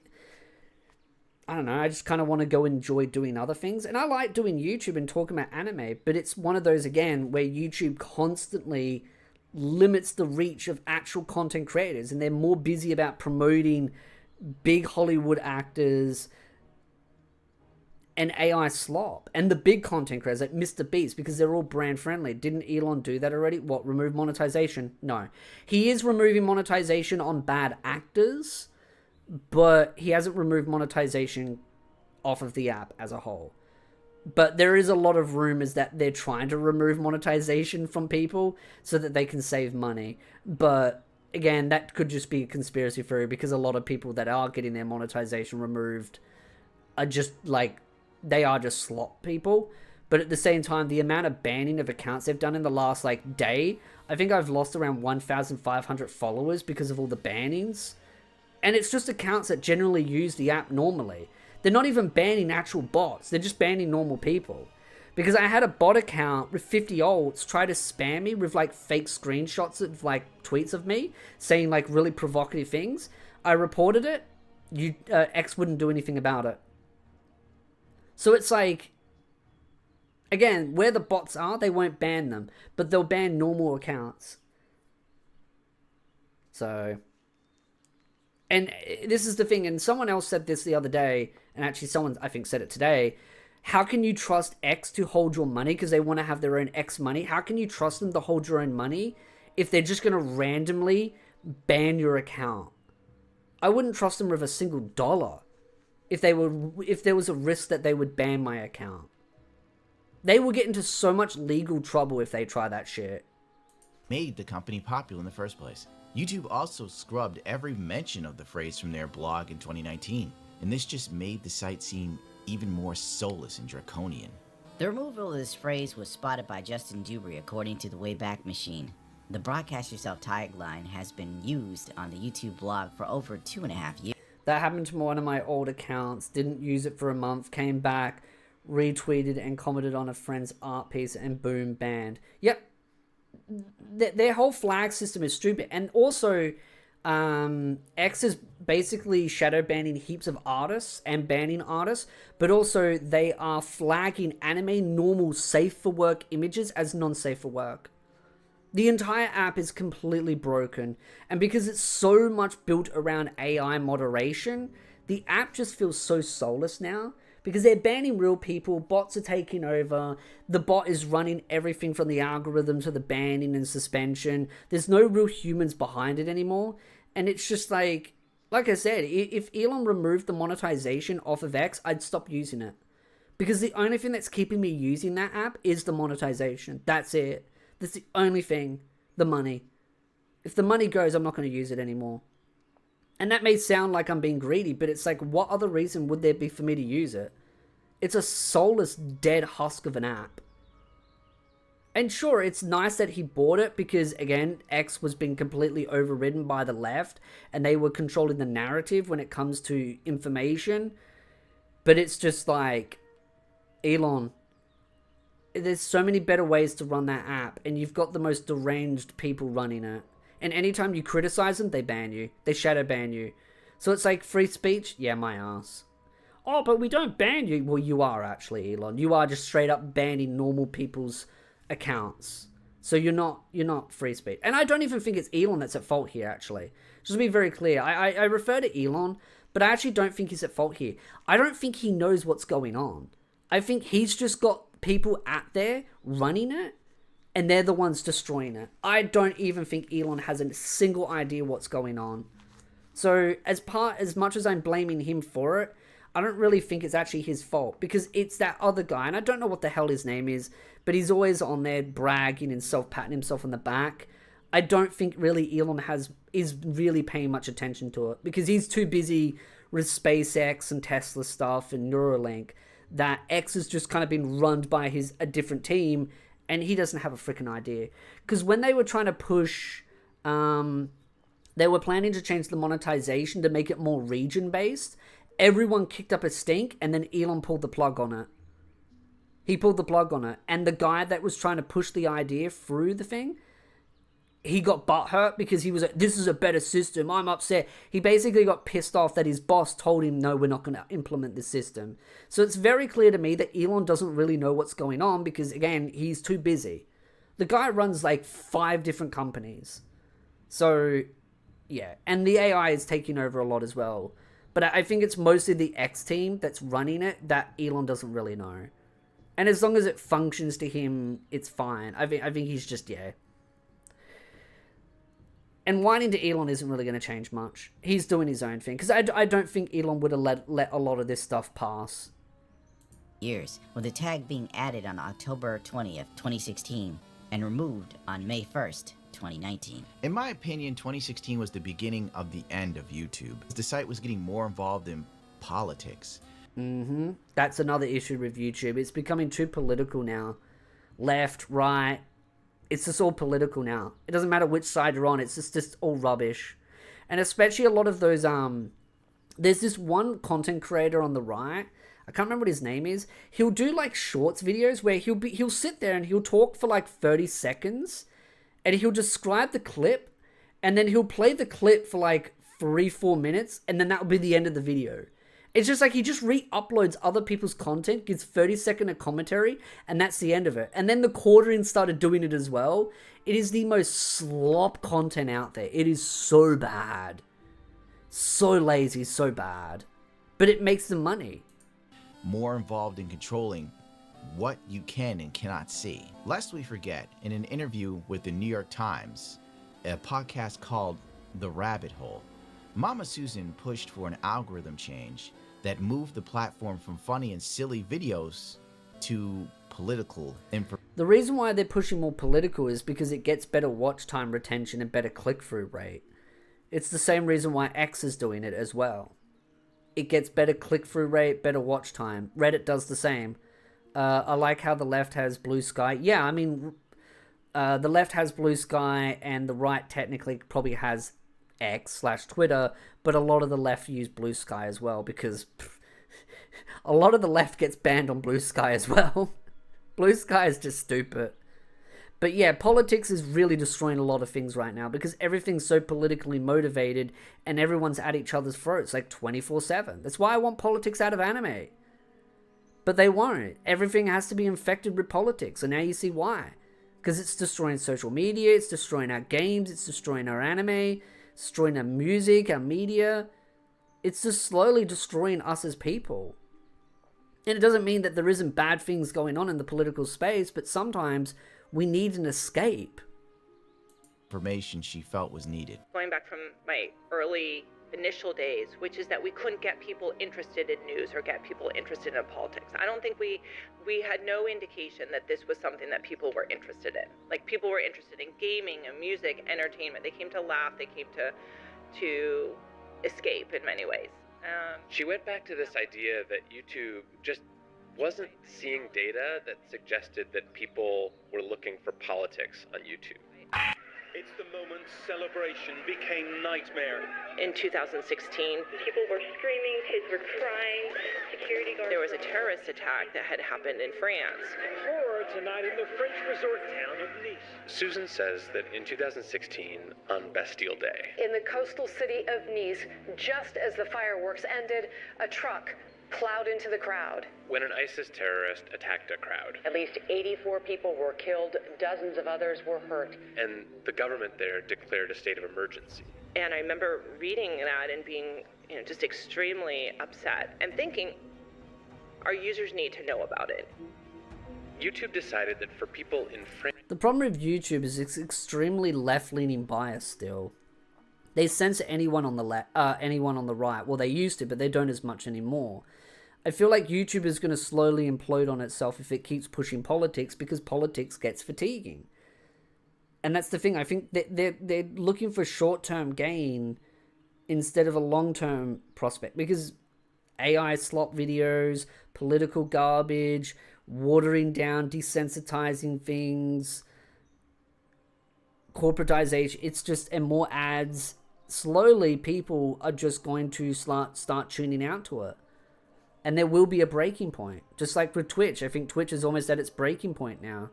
France, it was actually going to push news about the attack onto their homepages. The attack turned the streets into a scene of chaos. And for people looking for information about the attack, the mayor of Nice warning people to stay indoors.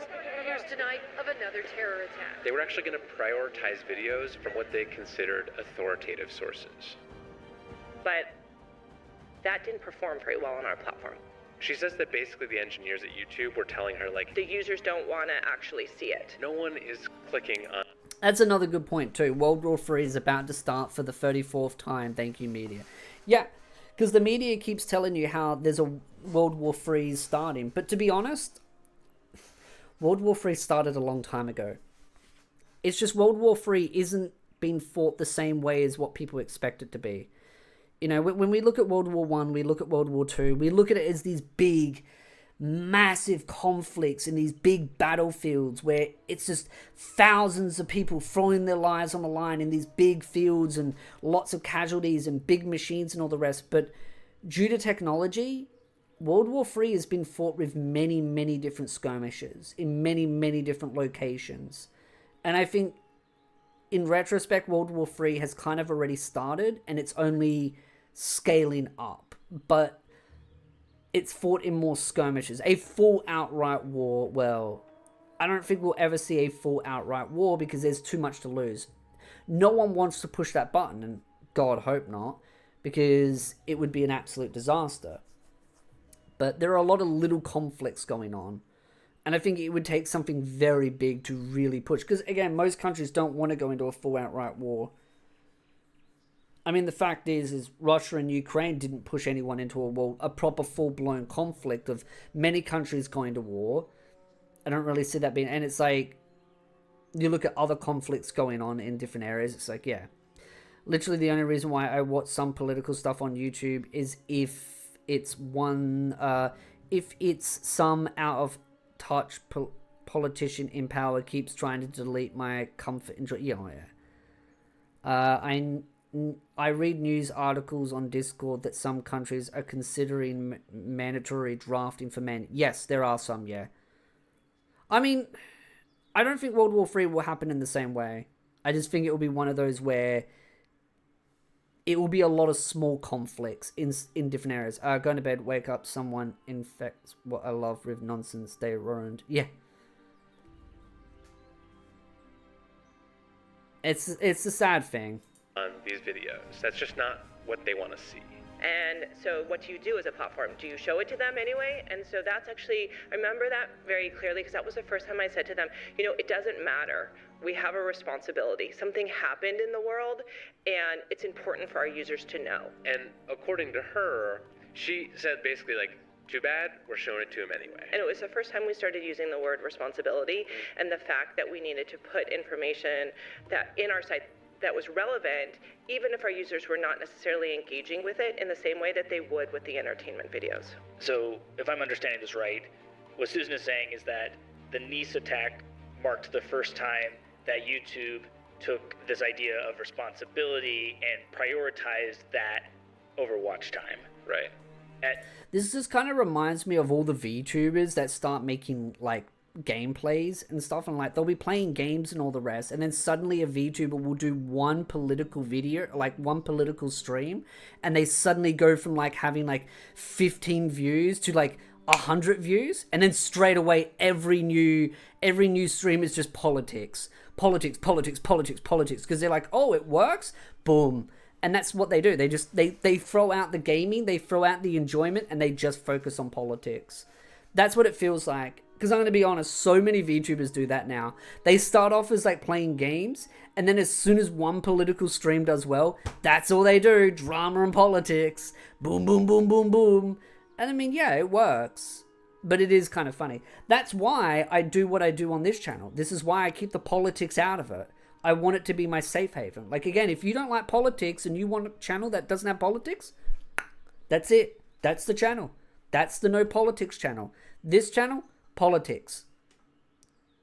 But that channel, no politics. And I'm kind of really happy with doing that decision because it gives people that balance of being like, hey, I love your content, Espiritu, but I just don't want to deal with the politics. Can you not talk about the politics? And it's like, sure, go right there. That's politics free. And it gives people a safe place to go to.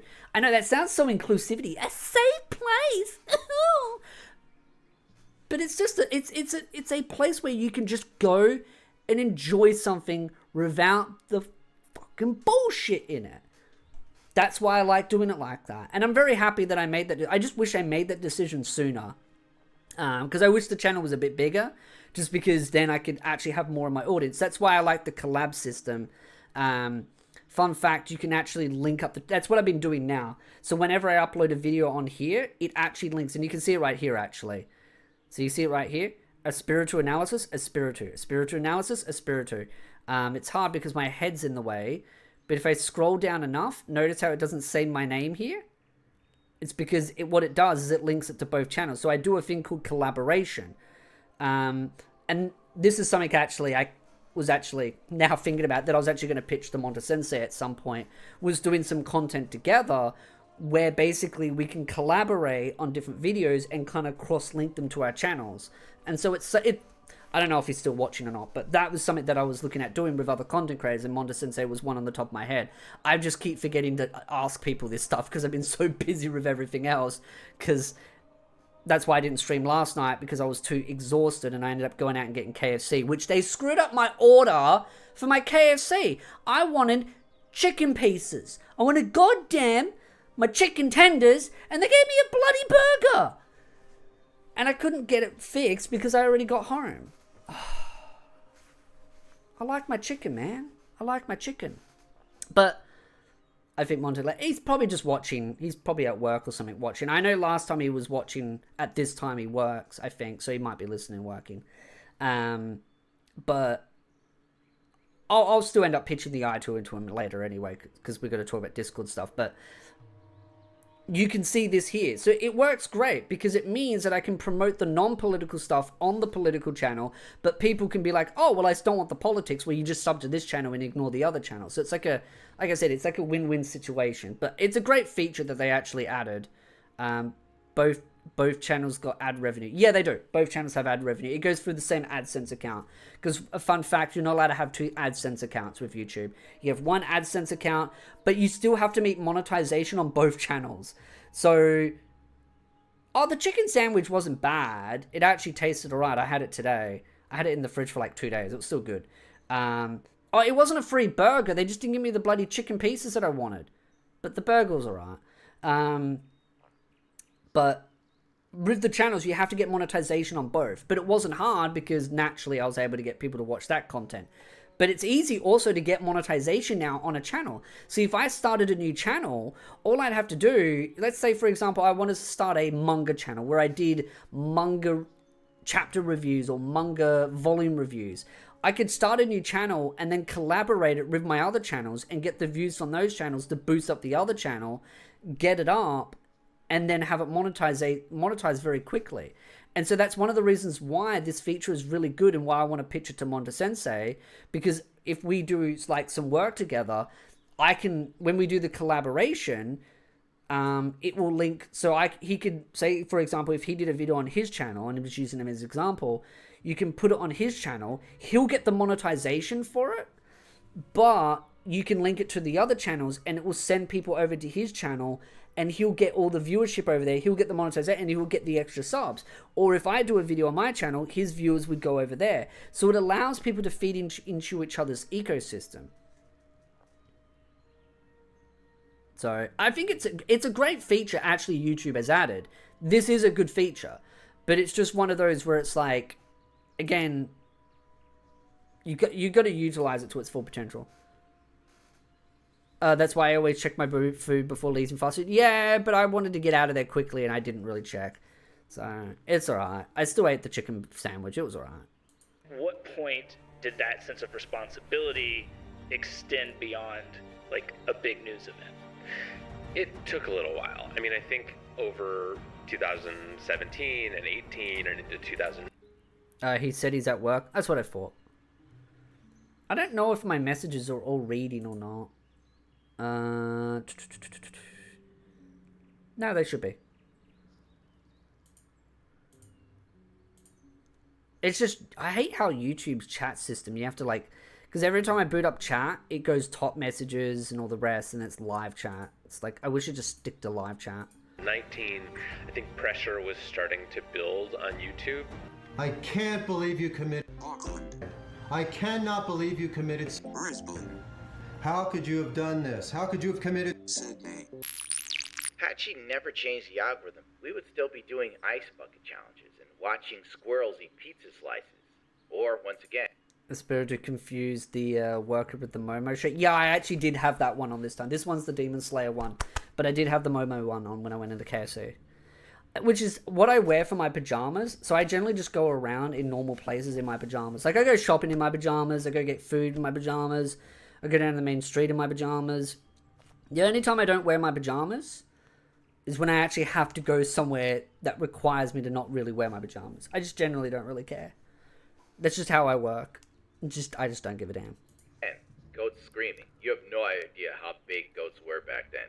But since a news story upset her, we are now in algorithm hell. She felt that YouTube was responsible to morally grandstand on your timeline, the sheer hubris. Unironically, this may have been the catalyst for everyone slowly becoming politically polarized in the last 10 years, because YouTube is or was at the center of the cultural zeitgeist. Nowadays, you can't throw a stick without hitting a socialist streamer that hates the content. That's one of the biggest issues with YouTube when it comes to the AniTube community. You can't watch any anime content without hitting some political channel. Most big AniTubers are all political now. They're all political. They're always grandstanding, telling you how something's problematic, how something's bad. This really highlights the actual glaring issue within the AniTube space, within the content creator space, within the anime space. It's completely riddled with content creators that push politics, and that's why they do it, because it gets them better views. Country, and has never done anything fun or funny. Has never truly And then it forces everyone else to get into politics to counter it. entertained anyone. Everything is through the lens or spectrum of geopolitical bullshit. I just know you're me, all right, pal. Even if you did have internet, there. Bro, this is the number one streamer of Israel. Israel's finest. Get him out of here. Get him out of here! You can't even talk about your favorite anime without some brainlet telling you a faction in Gundam, Zeta, and I quote, is literally ice. I'm dead inside. What's that old saying? That's right. The road to hell is paved in good intentions. I love the way he subtly brought in anime into this. Gotta love it. Misinformation streamer boom. Yep, that's another problem too. Thanks, COVID. Yep. Gundam editing is like, oh, he's so good with his editing. It's so good. That's why I love watching them on stream, because I generally enjoy watching this. And he always throws in subtle anime references in there to kind of point out the stupidity in it. Also, fun fact, there are some tweets that I've made that he liked. He likes some of my tweets. He doesn't follow me, but he likes some of my tweets, so...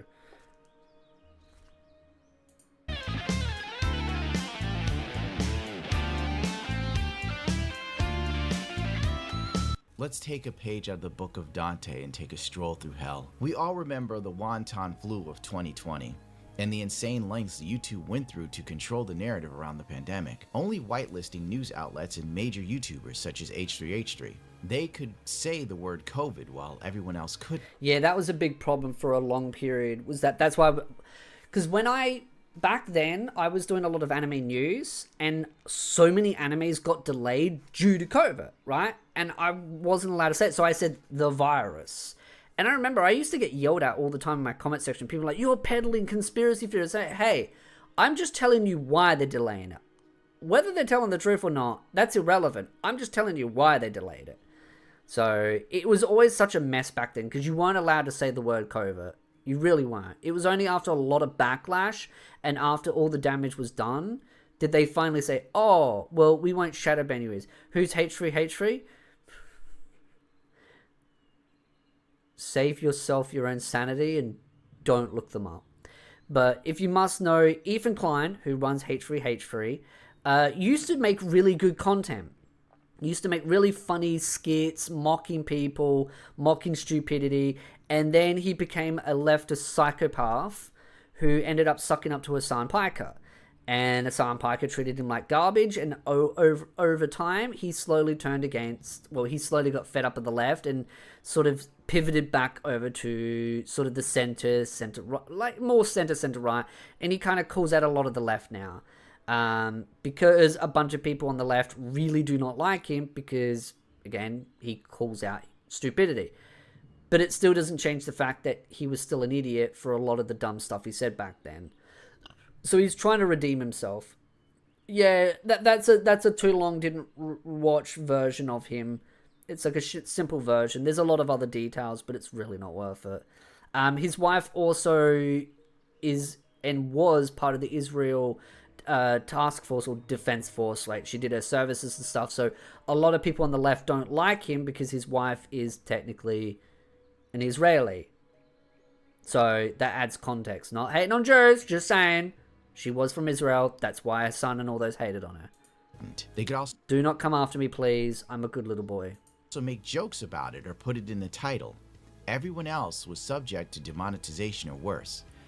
Eric July quoted a news outlet and got his video removed. YouTube has had a litany of COVID policies that were enacted with the same inconsistency as a Twitch ban for Hassan Piker, and unfortunately, none of it was. He is. I don't believe H3 himself or Ethan Klein is Jewish. His wife is. His wife is Jewish. I don't know if he is, although, because I know she used to be. She had to do, because everyone that's from Israel has to do a certain amount of time in the defense force. What do they call it? The IDF. They have to do some time in there. And she did her time in there, and then she moved to America and married Ethan Klein, which I would assume Ethan Klein is American and she is Jewish. Was about fact-checking or fighting misinformation because YouTube admitted to censorship under the Biden administration. Google admits censorship under Biden promises to end bans of thousands of Americans censored for political speech. Truth is, the game was rigged from the start. Yeah, they censored a lot of channels back then. They really did. And only certain channels were allowed. Like, for example, I forget what his name is. Philip DeFranco. He got so much favoritism by YouTube. It was honestly disgusting. It was generally disgusting. And his content's gone to shit. He's just a hack of what he used to be. But he was never really a good content creator to start with. He was trying to build his own media empire. And that failed as well. So he went back to his grassroots. But he's still a hack as well. He's not funny at all. The platform made popular for cat videos and angry video game nerds, made for people to use as an escape from reality or as a chance to create content and connect with others, is now being used as a weapon against its user base. Thanks, Mama Susan, for making YouTube a complete 180 for what it was originally intended to be. A fact made all the more clear when YouTube TV launched in 2017. After the first ad pop. Who is Philip DeFranco? Thank God you don't know who these people are. Slop channels. Apocalypse YouTube. Slop news channels. Created a sweetheart deal with mainstream media channels to whitelist all of their content. You know what's interesting? You said, who is Philip DeFranco? You almost spelled it pretty much perfectly, I think. Content and promoted. But maybe I just said it perfectly. Above normal content creators in the algorithm. Many news channels not backed by legacy media were deranked. The first die was cast. YouTube on Wednesday officially launched its streaming bundle, YouTube TV, starting for select markets in the US.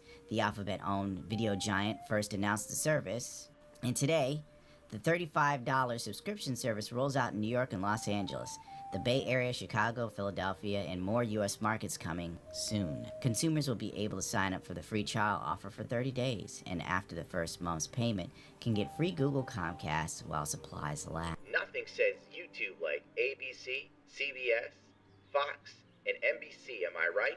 By 2024, YouTube had become a major... So basically, YouTube's just becoming cable TV. Worse than AI slop? Debatable sometimes.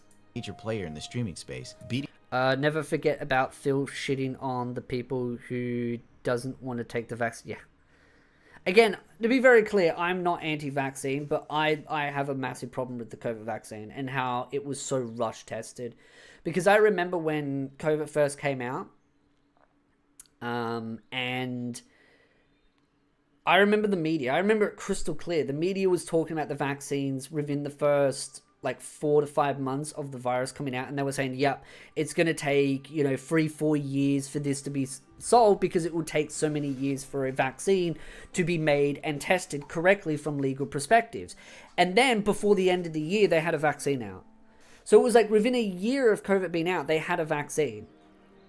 And it was so frustrating because I remember it. The first 4 to 6 months, they were talking about a vaccine being developed. And they said it's going to take a while, so we're going to have to go through all these problems because of it. And then they just rushed it out 6 months later. And it's just this has not been tested, has it? Oh, no, it's safe, blah, blah, blah. And then they forced it on everyone because, you weren't allowed to go out if you didn't take it.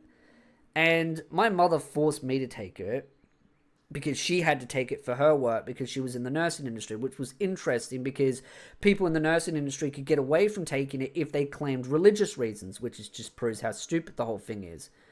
And here's the thing. I ended up getting COVID once. I was sicker taking the vaccine than I was getting COVID. I had COVID, I got it once, and I had it for 2-3 days. That was it. My mother got it. She was stuck because I got it from her. She was stuck with it for a month. But she was a smoker, a drinker. She was older. But also, she had PSC due to her smoking. But also, she just didn't really eat or anything properly. She just had bad, eating habits. And one of the things that I took, because I take vitamin D supplements. Because I don't go out as much, my doctors always say to me, and my specialists always say, you should take vitamin D supplements. And because of that, I learned that a lot of the cases of COVID being really bad were due to people having low vitamin D. And so because I was taking vitamin D supplements, I got over it instantaneously. She took a month to get over it.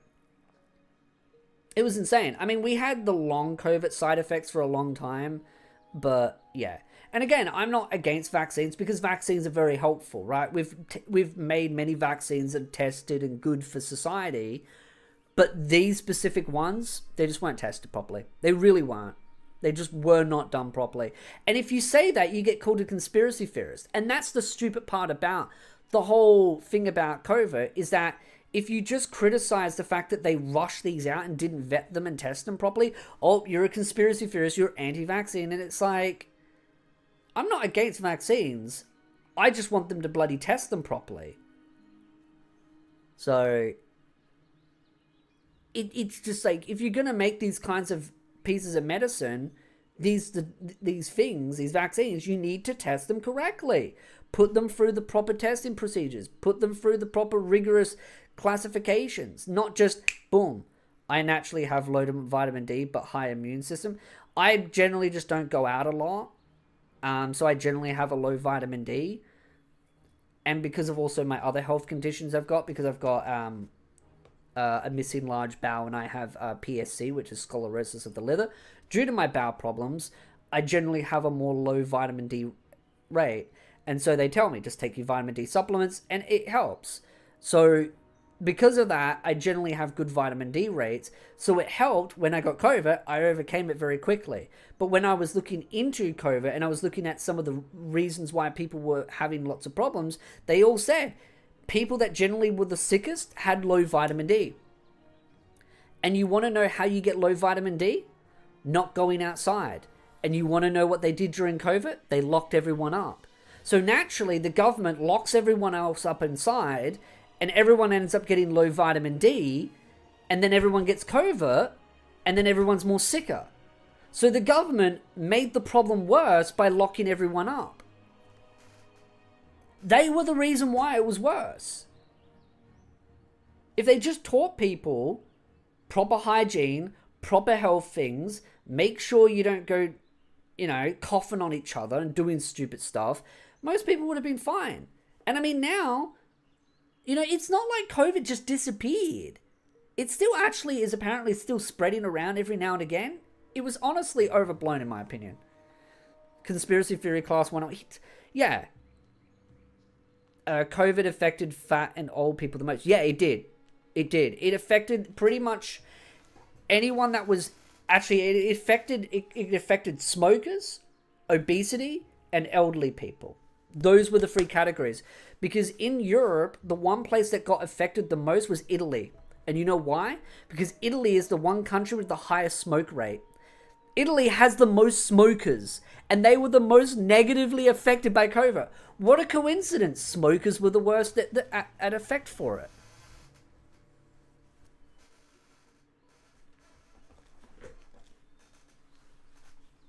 It was heavily overblown. And the thing is I was at a high risk. I was classified as a high risk for getting COVID because of my my health conditions. But I got over it in days. Because again, I just took vitamin D tablets. I kept myself healthy. I eat healthy. I drink healthy. Probably drink too much Coke. But I generally stayed healthy. I'm healthier now. But I was somewhat decently healthy back then. And I got over it. So, and my mother was a smoker. She was a drinker. She was older. She wasn't fat. But she didn't eat well enough. She didn't eat healthy like I did. And it affected her the worst.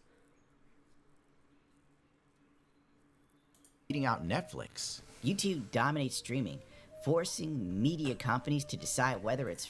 And here's the thing. I had to go see my specialist. And my specialist even called this shit out. Doctors and nurses and specialists thought this whole COVID thing was a scam. It was just no one was allowed to call it out, because if you called it out, you get silenced. And YouTube was the main proponent for silencing voices calling out the bullshit and the misinformation that YouTube was deliberately spreading along with the government and the mainstream media, because the mainstream media kept coming up with bogus stories. Wear your mask. Mask will make you immune. Oh, masks aren't actually that effective. Oh, actually masks are effective. Oh, they're not effective. Oh, they are effective. They kept contradicting themselves. Because one minute they wanted you to just wear a cloth, and then they were like, actually, cloth doesn't really do anything. And then they're like, well, actually, a cloth is still good. And they kept flip-flopping. They just kept contradicting. And then they said that the vaccine would give you a permanent immunity. And then it was, oh, well, it will just be temporary.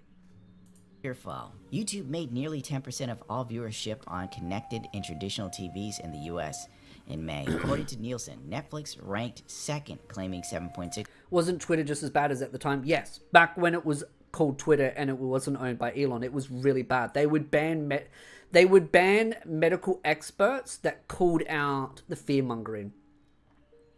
I only ever wear a mask because I had to when I went to shops, because they wouldn't serve you. I remember once I was trying to buy food at a sushi place, and it wasn't like my face or anything was near the food, because it was all behind a glass. And I was like, I was a decent length away from the woman, and I was asking to buy something, and she's like, oh, I won't serve you unless you've got a mask on. And I was like, put the mask on, didn't move any distance, it was still at the same distance, and then she served me. And I'm just like, oh my God, it was so annoying. And then the toilet paper shortage because of it. Oh my God. 6% of viewership. We're not talking about mobile phones or your laptop, but the biggest screens in the house, the TV, said Lightshed. Media analyst Rich Greenfield, every media executive has to be paying attention. The old guard was falling. Hollywood was losing its... And because of the fact that they kept doing lockdowns and everything, it destroyed people's social skills. It led to lower IQ. It led to social dysfunctioning. It destroyed so much of society. Grip on the public. And it's going to take potentially 30, 50 years to even be able to fix the damage that they did because of those lockdowns. Those lockdowns have probably done 50 years worth of damage. Guy and publicists were on the way out, becoming increasingly irrelevant in the new digital dark age. This is more to do with the cost of living in LA and the never-ending pointless bureaucracy.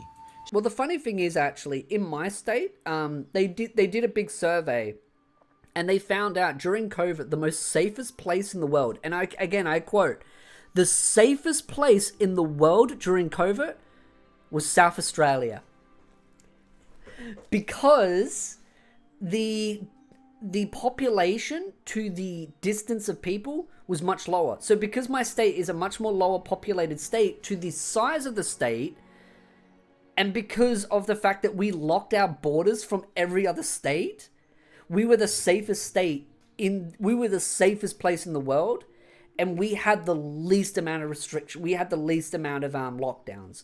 But people from other states were trying to break into our state because we didn't have lockdowns nearly as much. And if we did, most of the lockdowns were, I think, for like 2-3 days. The mask mandates were annoying, but it was like, yeah. It was more annoying because in hot weather, you generally bloody got heat stroke. I would say 30 years, not 50. I'd say 50 because I don't think any government's going to be able to fix the damage that would take 30 years. If they actually were competent, they could probably fix it in 30 years. But because the governments are incompetent, it's going to take longer. Wait, you don't live in Melbourne? No, I don't live in Melbourne. I live in South Australia. Melbourne's a shithole. I got friends that live in Melbourne.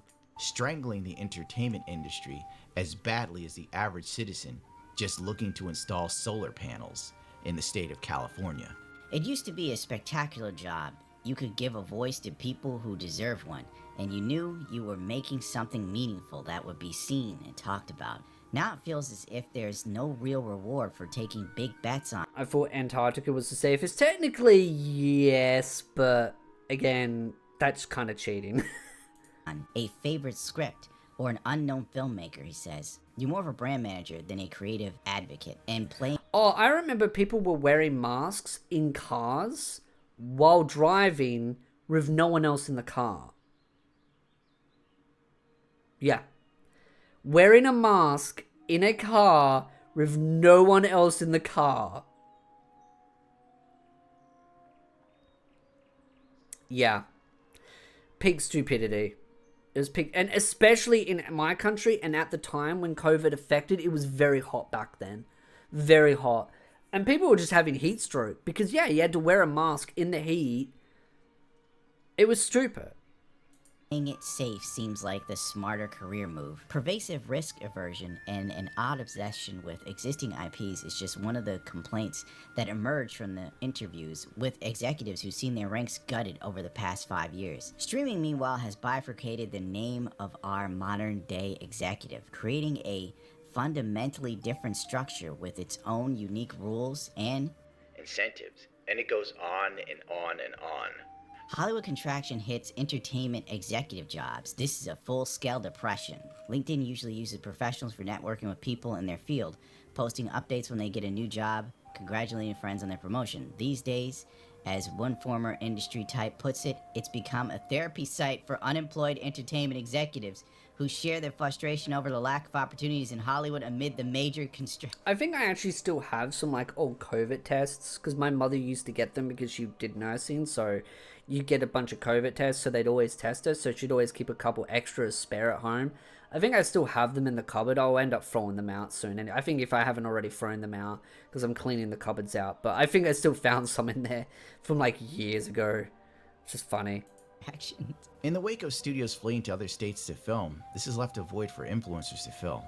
Content creation will kill art the same way that stage streamer Slop is now killing content creation. We've truly come full circle. And I guess that's why celebrities like Ben Stiller are trying to sell their own soda brand. Tom Hanks has his own coffee like The Quartering. What the hell is going on? Yeah, these people are just annoying where they sell... I hate content creators that sell their own products, to be honest. Like, they sell their own coffee, they sell their own sugar... I hate the sugary drink ones where every content creator's like, buy my sugar water! Nah, I'll pass on that, thanks. Angeles film and your overpriced sugar water. TV production levels plunge. The 3-month period from January to March saw losses in every category of production compared to the same period last year. LA lost 30% of production jobs, filming only 13 TV show plots in the last quarter alone. They are pissing blood at this point, grasping at straws, and setting their sights on influencers because Hollywood no longer sets the trends with Gen Z. As an article in Vice illustrated, The Creator, A-List, the 50 hottest influencers on the planet for 2025. They've conquered your feed and now they're coming for Hollywood. Meet the digital disruptors and intriguing influencers who are reshaping culture, comedy, and celebrity, and turning viral fame into serious real-world clout. Once again, this is by variety, and more often than not, they are very, very biased. I've seen content creators with less pull than me on this list. Later that year, that's insane. They probably have less pull than even me on that list. Starz signed a multi-year extended contract with YouTube for TV distribution. This multi-year extension will look for more bundling of Lionsgate cable and streaming brands after an existing cost savings package with Max and Showtime. Many other legacy media networks signed long-term agreements with YouTube as well. The BBC, Universal, Disney, NBC, etc. With all of this money rolling in, why is the service price constantly going up? Money, please. Legacy media didn't care about YouTube for a decade. Then it tried to destroy YouTube in the 2010s. And which led to the ad apocalypse. Now they are taking it over in the 2020s. Yeah, because they realize that they can't destroy it, so they'll just take it over. One streaming deal at a time. With each passing year, the platform leaves behind the people who made it the media juggernaut that it is. The age of the piano cat was over. Now, and how they do it is they buy off all the big content creators as well. And that's the reason why I hate all these big content creators that are selling themselves out. And it happens in the anime community as well. That's the age of geriatric Hollywood. And just like television, they will kill YouTube too. And yeah, YouTube is becoming new cable.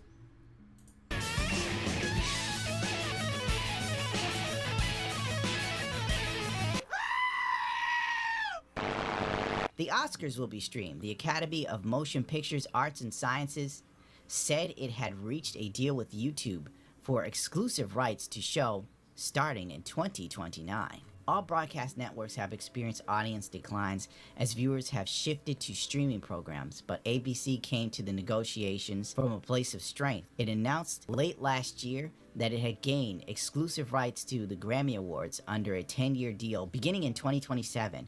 ABC agreed to pay about $50 million a year for the rights. About 15.4 million people watched the most recent Grammys, a 9% decline from 2024.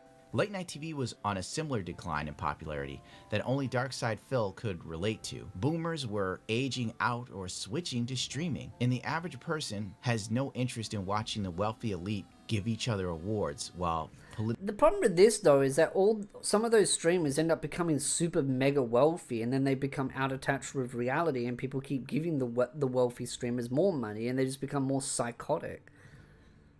It's nice when people actually support like smaller content creators and keep them and hope that they stay humble. And if they don't stay humble, you bring them down to reality. But a lot of them just get too big for their own boots. I find Mr. Beast is just completely out of touch with reality now. Like, he used to have humble beginnings.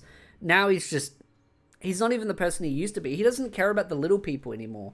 Mr. Beast only cares about, oh, how can I make more money out of these videos by just milking big content creators? Like, you never see Mr. Beast actually support small content creators.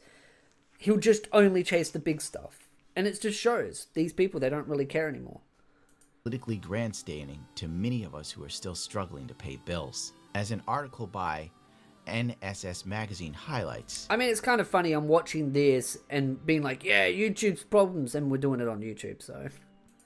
It's the beginning of the end for cable television. More and more consumers starting in America are choosing streaming. The big takeaway from this article is that streaming accounted for about 45% of the views in America. That's up 71% since 2021. Basically, COVID was the catalyst for the massive surge in popularity, sadly making IRL streamers big, leading to the social decay one only saw in a dystopian cyberpunk novel. But that's another story. Gen Z is the driving force for the streaming revolution, with people 65 and older increasing their... Hope you stay humble. Well, I don't intend to change, so I'll stay as humble as... Well, I highly doubt but I mean, you never know. Maybe I do go psychotic and crazy, but I doubt it.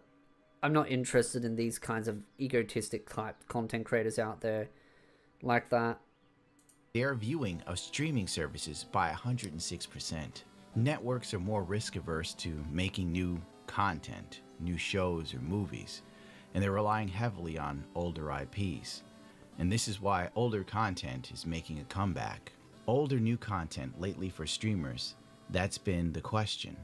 It's clear the future of streaming and YouTube will be unrecognizable in just a few years, and the online world will be poorer for it.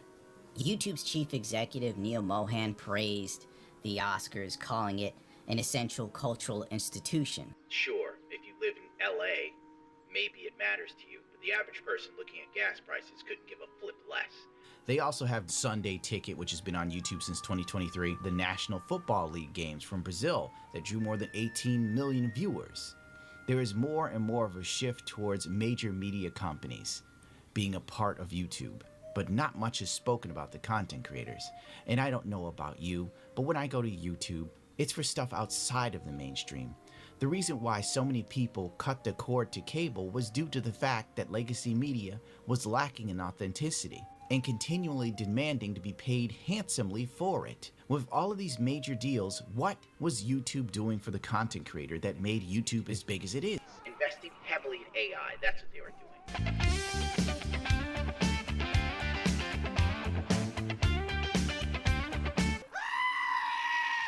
While at the same time trying to mitigate the onslaught of AI slop content by people who rely heavily on technology to write their scripts, do the voiceovers, and generate the content for them. At that point, the human element is reduced to trying to cash in on the trend as fast as humanly possible before the gates are shut on this new digital AI gold rush. in an article by YouTube post in January 2026. Managing AI slop. The rise of AI has raised concerns about low-quality content. They say this, and yet they'll continuously allow AI slop to continually run rampant, and they'll use AI to moderate everything. They even have back-end features that allow to use AI to recommend videos. It's like, they are the root of their own problem. AKA AI slop. As an open platform, we allow for a broad range of freedom of expression while ensuring YouTube remains a place where people feel good spending their time.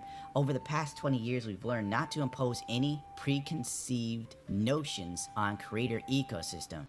I still remember when Mr. Beast made an AI piece of software that would basically steal other people's thumbnails and put themselves on it, and so many people got angry at him over it.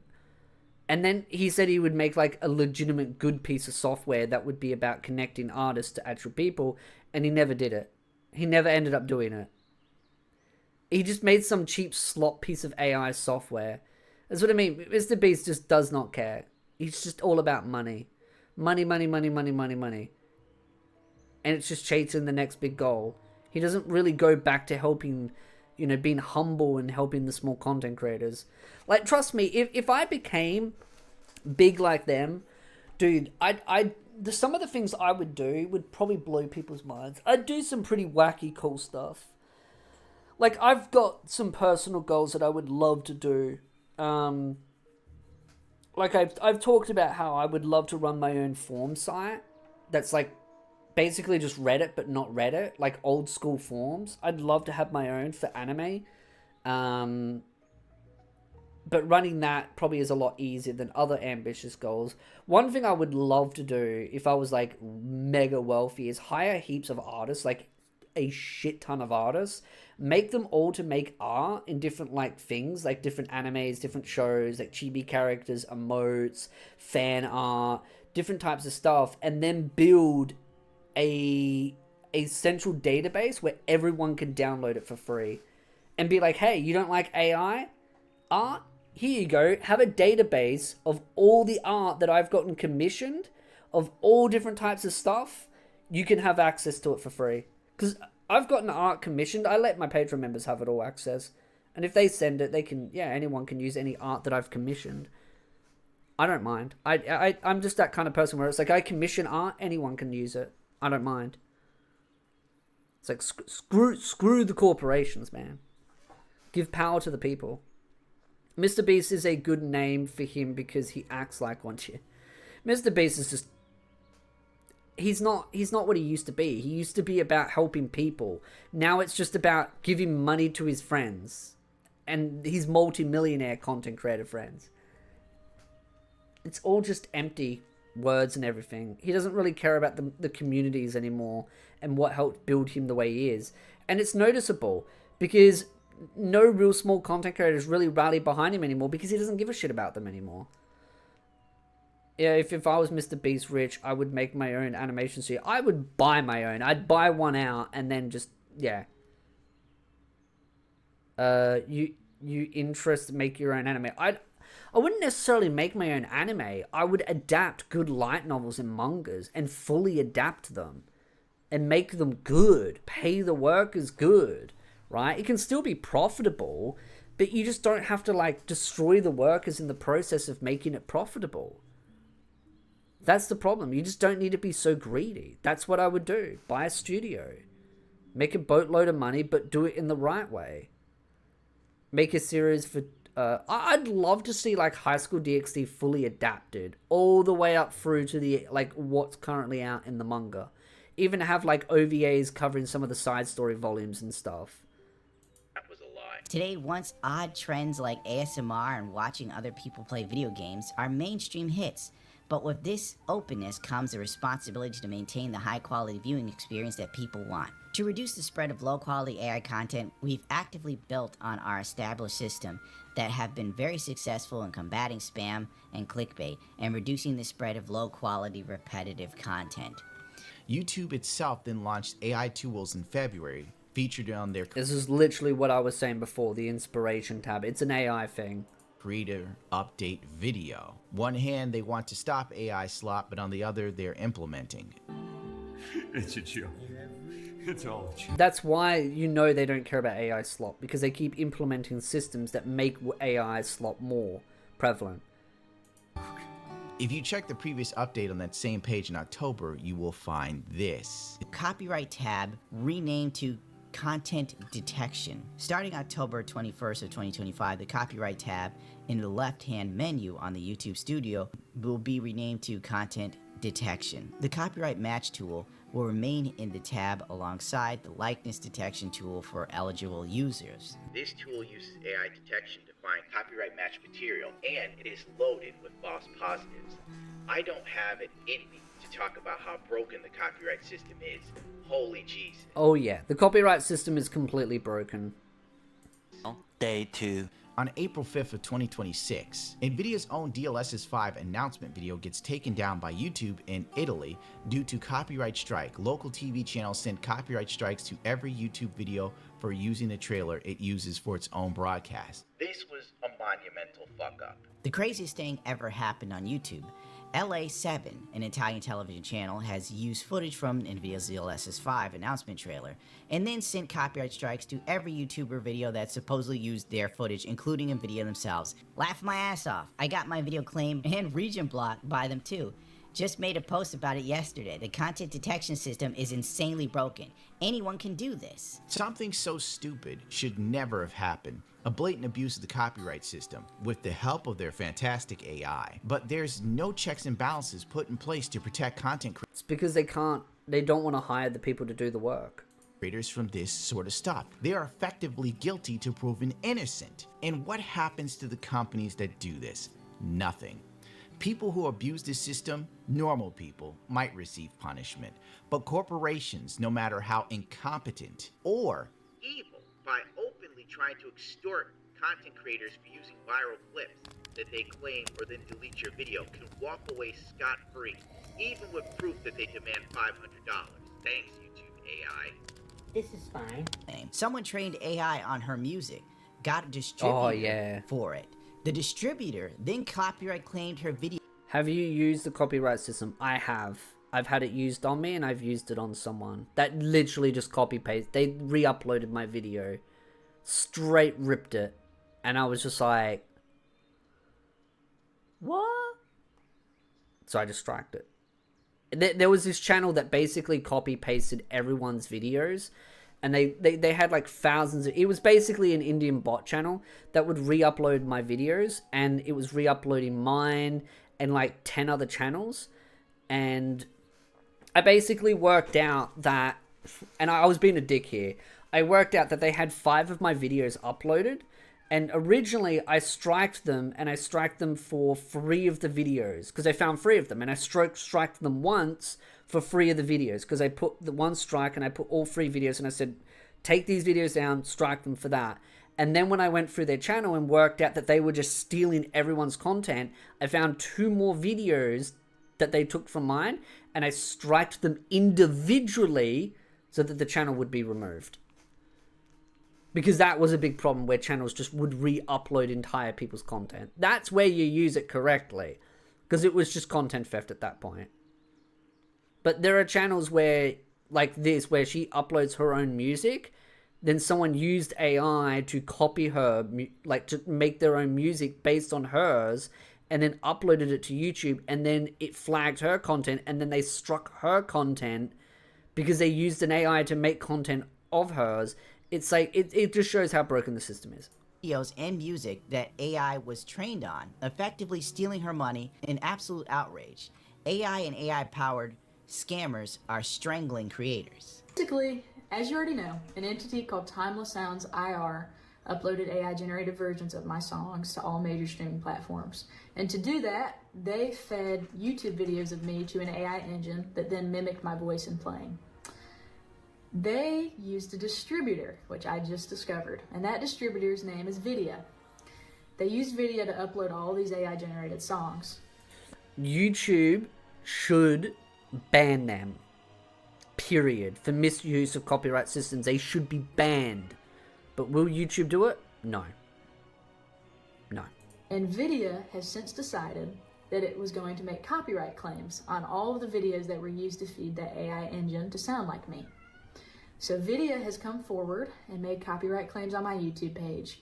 And because YouTube does not personally review these things, I am no longer making money on YouTube. Vidya is making money on YouTube off of my own videos of me playing my own banjo in my own backyard with traditional folk songs, some from my own family, over AI-generated music. So I just wanted to update y'all, and I wanted to let you know that the only thing I can do about it is dispute this copyright claim. I can't dispute the copyright claim of YouTube because YouTube doesn't get involved. I can dispute it with Vidya. Do you think Vidya is going to listen to me? I don't think so. And that's the problem. YouTube loves to cherry pick when they want to get involved, and generally they say it's not us, it's between them, because it's a copyright dispute between the holders. But technically this breaks YouTube's terms of service because it's a misuse of copyright. And YouTube should be able to see that what it's doing is stealing content, feeding it through AI, re-uploading it, and then copyright claiming her content. YouTube should and is capable of doing something about it, but YouTube won't do something about it because they are lazy pricks. That's why. YouTube should do something about it.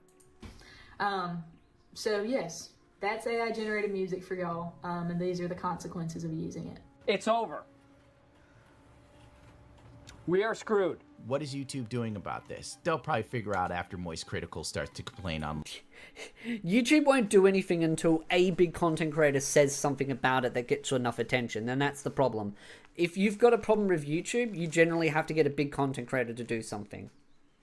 And generally, you've got to rely on Moist Critical, because Moist Critical is the only one that really will probably cover it, and will be able to draw enough attention because I believe he has connections with YouTube. But might I also add, Moist Critical keeps saying that YouTube's going to fix things, and they never do. So I can't really take much of his word. Line.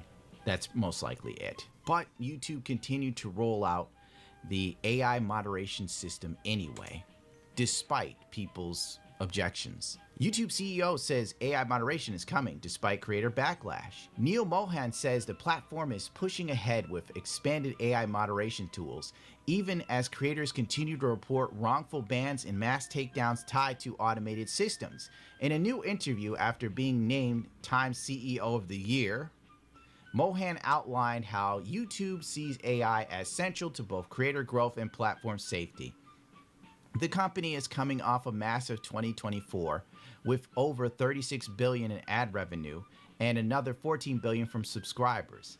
And half of all YouTube watch time is now coming from TV screens. Mohan said AI will open the doors for a new class of creators who previously lacked the technical skills or equipment. He argued the tech will revive YouTube's earlier area of enthusiastic amateurs while helping the platform surface stronger content overall. There are now 120 terminated creators that have added their names to the sheet. Every name adds to the record of the injustice YouTube is trying. Thank you for the $2 super chat, and the CEO is Indian, ironic. I do think at some point YouTube will have to get their shit into gear, and this is kind of normal YouTube cycle. YouTube does something stupid, they get called out for it, they have to course correct. Give it another year, they do something stupid, course correct. Because YouTube will realize that the only reason why their platform will continue to exist is because of us. They will. They'll learn it inevitably. They love to bring in... And I think the thing is, they want their cake and they want to eat it too. I don't think YouTube is inherently this bad platform. I think it's great, right? It has its benefits. But there is issues. And if you don't call them out, it's only going to get worse. Which is why it's important to call it out. And this is like YouTube's normal cycle. They do something stupid... It gets bad, we call it out, they have to fix it, things get better, and then they find something else stupid to screw up. It will inevitably course correct, but it requires a lot of kicking and screaming with YouTube. So, that's why, again, it's important to keep them accountable. And why content creators need to grow, stay supportive, and this is why it's also important that viewers need to support content creators and not the big corporations, the big Mr. Beast style channels, and need to support the little people, because the little people are the ones, when they rally together, they hold YouTube accountable. That's why. Because you'll never see a Mr. Beast call out YouTube for their bad practices. Moist Critical will. Mr. Beast won't.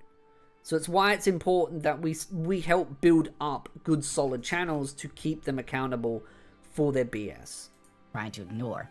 The story doesn't end until they're heard. No, it ends until YouTube's arm is twisted, and if you don't have enough people behind you, 171,000 views, YouTube won't pay this a shred of attention. You need at least like 5 million. YouTube terminated my channel because somebody stole my content.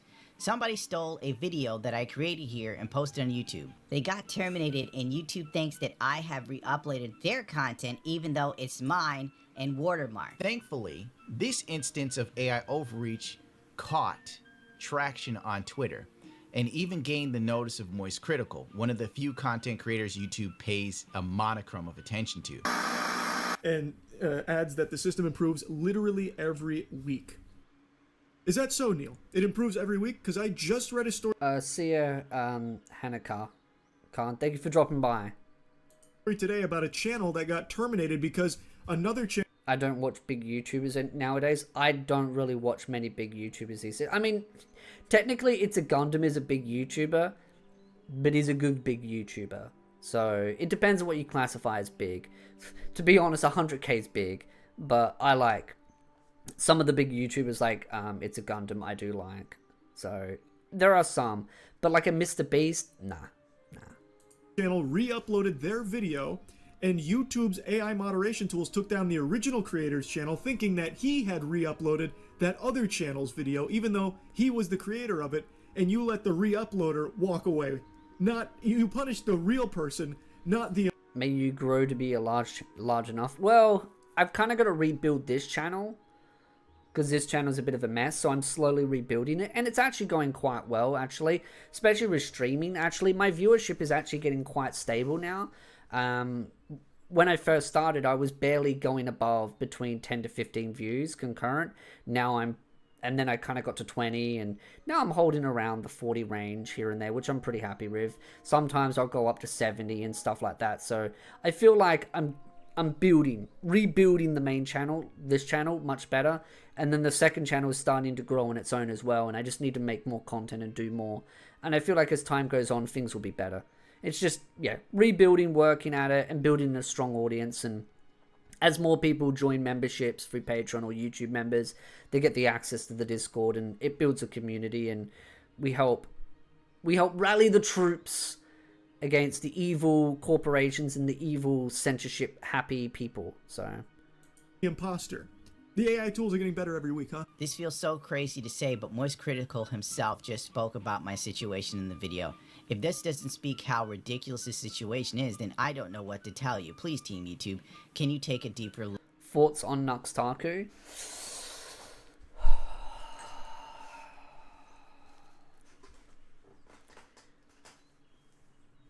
I think he's pivoted his content more to politics now because that's what's getting him attention. Apparently he doesn't get money from it, but I have a feeling he probably gets a lot of money through membership because of it, so it probably pays for itself.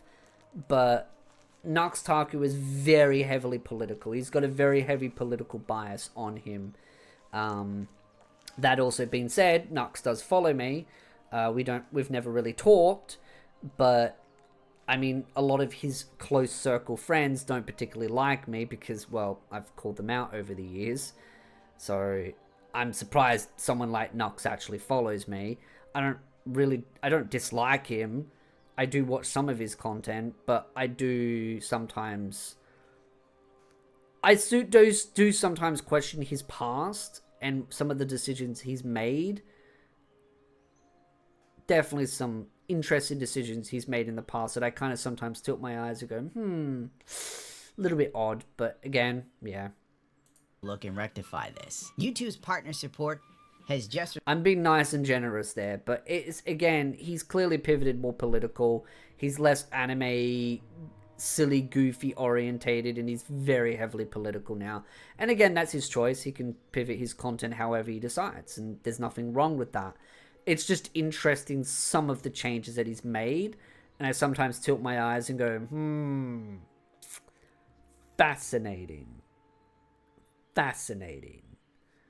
But at the same time, there's a lot of content creators that he's friends with that don't like me. I don't dislike them. I just sometimes question the legitimacy of their statements. And I'm like, you know, sometimes it's important to be critical of content creators to keep them honest, but some of them don't like being criticized, and so they get their backs up.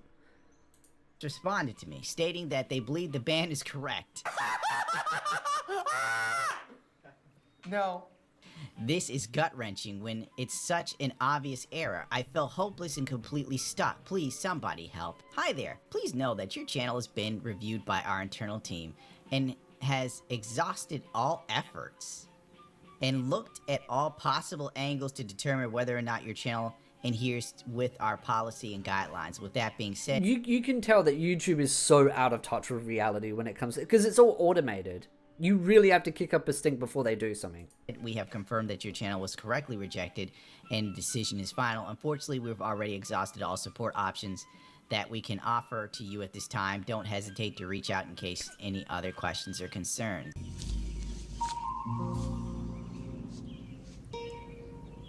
What the f is this piece of shit? Long story short, his channel was reinstated, but it took going viral on Twitter to do it. See, that really shows when YouTube says we've exhausted all options. Like, again, notice that wording. We exhausted all options, and yet they still reinstated it. Why? Because they didn't exhaust all options. They just want you to shut up and bend over and take it. YouTube really, really needs to get their shit into gear, but it will take a lot more kicking and screaming before they do. Because again, it's the same rinse and repeat cycle. They screw up, we correct them, they fix it. They screw up, they correct it, fix it. It's like Twitch, it's like any platform. They're all their issues. X has the same problems. Rumble has the same problems. Kick has the same types of problems. Twitch has problems. Social media is just a mess. Which isn't how things should be. Implementing a half-baked AI with a creator help program. And to be very clear, I've not really had any problems with YouTube ever in my 8 years. I'd hate to be one of these types of people because it feels so hopeless. That is dubious at best isn't the way forward unless you aren't too worried about content creators because you're pivot shifting to becoming a streaming service or the next cable television. Moist critical, this should be illegal for AI to ban YouTube channels. Fun fact, it is already illegal. In at least Europe, the Law Digital Service Act, in Article 20, Paragraph 6, what it does say, decisions to suspend, terminate accounts should not be taken under the supervision of appropriately quantified staff and not solely on the basis of automated means. But YouTube constantly breaks the law and doesn't seem to care. The problem is even worse than that. AI doesn't just executioner, it's also appeals process, the evidence locker, and the record keeper. Unfortunately, AI provides all the support and communication. It's a closed loop. AI bans you, AI reviews your appeal, AI denies you. But the absurdity doesn't stop there. Frankly, this is a sad fact that everyone will contend with. If you aren't in the YouTube Managed Partner Program, you will not speak to a human. And even if you're in the Managed Partner Program, you'll speak to a human. The human will talk to most likely somebody. Somebody will go to AI. AI tells you no. Your partner manager goes, sorry, there's nothing I can do. The YouTube system has always been automated for at least the last 10 years. But bringing AI into the mix made a flawed system much, much worse. And the people most heavily affected by it are the small creators, the very blood cells of this site. Without any connection to human reviewers, they are at the mercy of an AI that lacks human common sense. That's why I it's find myself important to wondering grow. how we got here and wishing desperately to get back to when the platform focus was on making the site more enjoyable for people and not multi-billion-dollar corporations. I have no closing thoughts or arguments that will matter or change things. Even now, posting this, maybe I'm putting Damn, he's got a lot of Patreon members. Holy shit. myself in a worse position, and few people will even see it because I've been pushed pretty far down in the algorithm myself. I have no platitudes or parables, no catchphrases, or even the strength within me to pretend to have high energy. Wow, that's a lot of Patreon members. Respect on that. But yeah, it's just, it is what it is. It is how it is. It requires a lot of screeching for things to get fixed. Have you played Dark Deception? No. First option is to ignore and hope it's swept under it. That's generally what they hope. That's why you just got to keep kicking and screaming, kicking and screaming, kicking and screaming until they finally do something. So, yeah. As far as things go, those are the 2 videos. I'm going to go over this video next stream. I've got it on the list. We're going to do it. I also still want to go through this video that was like 9 days ago. This was actually Gundam's video 9 days ago. If I get time, I'll go over that. But we did go over these. I might actually make some separate video going over those because I'm still irritated at that. So yeah.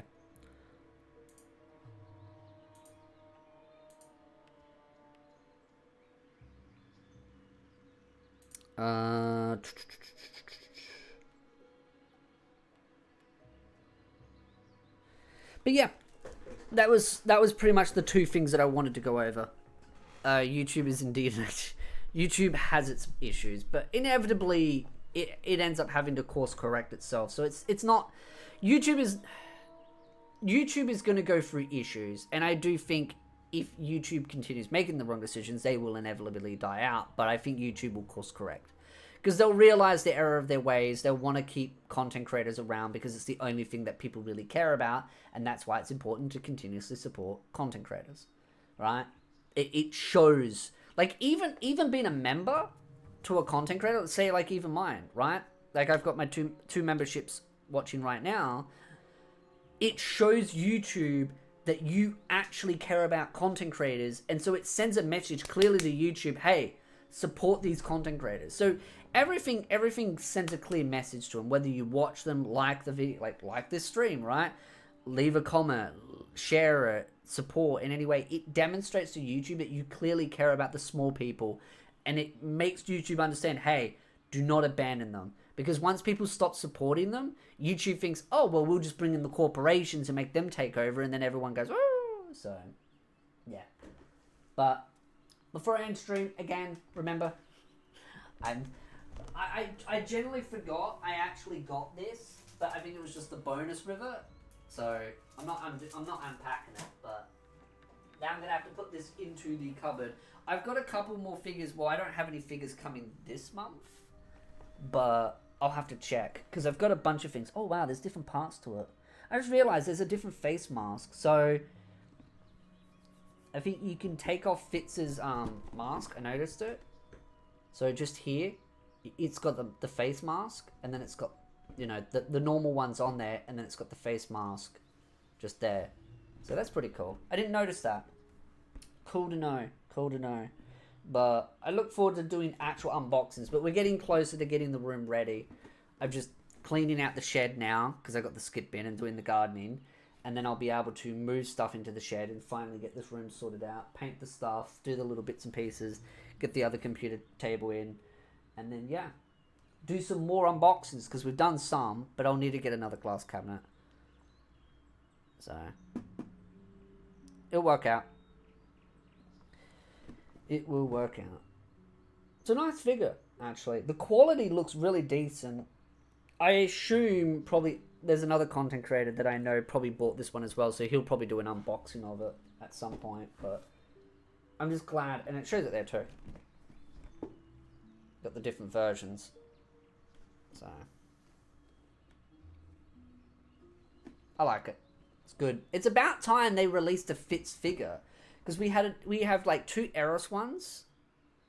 So stop Patreon and get YouTube members instead. Here's the thing. Patreon gives more money to the content creator. But again, YouTube has a more direct access to the features. So like emotes and all that kind of stuff. Like people that are on YouTube membership, they have direct access to my emotes. I would like to add more as time goes on. Because the more memberships I get, the more emote slots I get. So I'd like to add more, but at the same time, if you do through Patreon,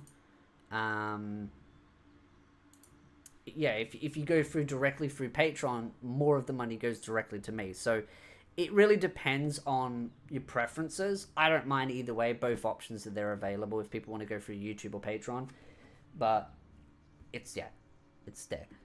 So support is support. I appreciate it nonetheless. I will never knock back support, but it's just one of those where I think at the end of the day, where you show support for smaller content creators, it sends a clear message to YouTube as a platform, whether it's through liking a video, leaving a comment, sharing it, etc. It's about that messaging to YouTube of being like, hey, we don't want the big corporations, we want the small little people. Promote the small little people. I think that's the important thing. So, yeah. But yeah, next stream I'm gonna go over those videos. Unless there's something else, then I'll add that onto the top of the list. So that will be the end of the stream because we've been going for 3 hours. I like to try and go for 4, but there isn't anything else that I want to go over because other stuff will take too long. So, and plus I've been doing a lot of yard work, getting everything ready because I really want to start unboxing. So we'll get there. We will get there. So again, much appreciated everyone dropping by the stream. And I will see you all in the next stream.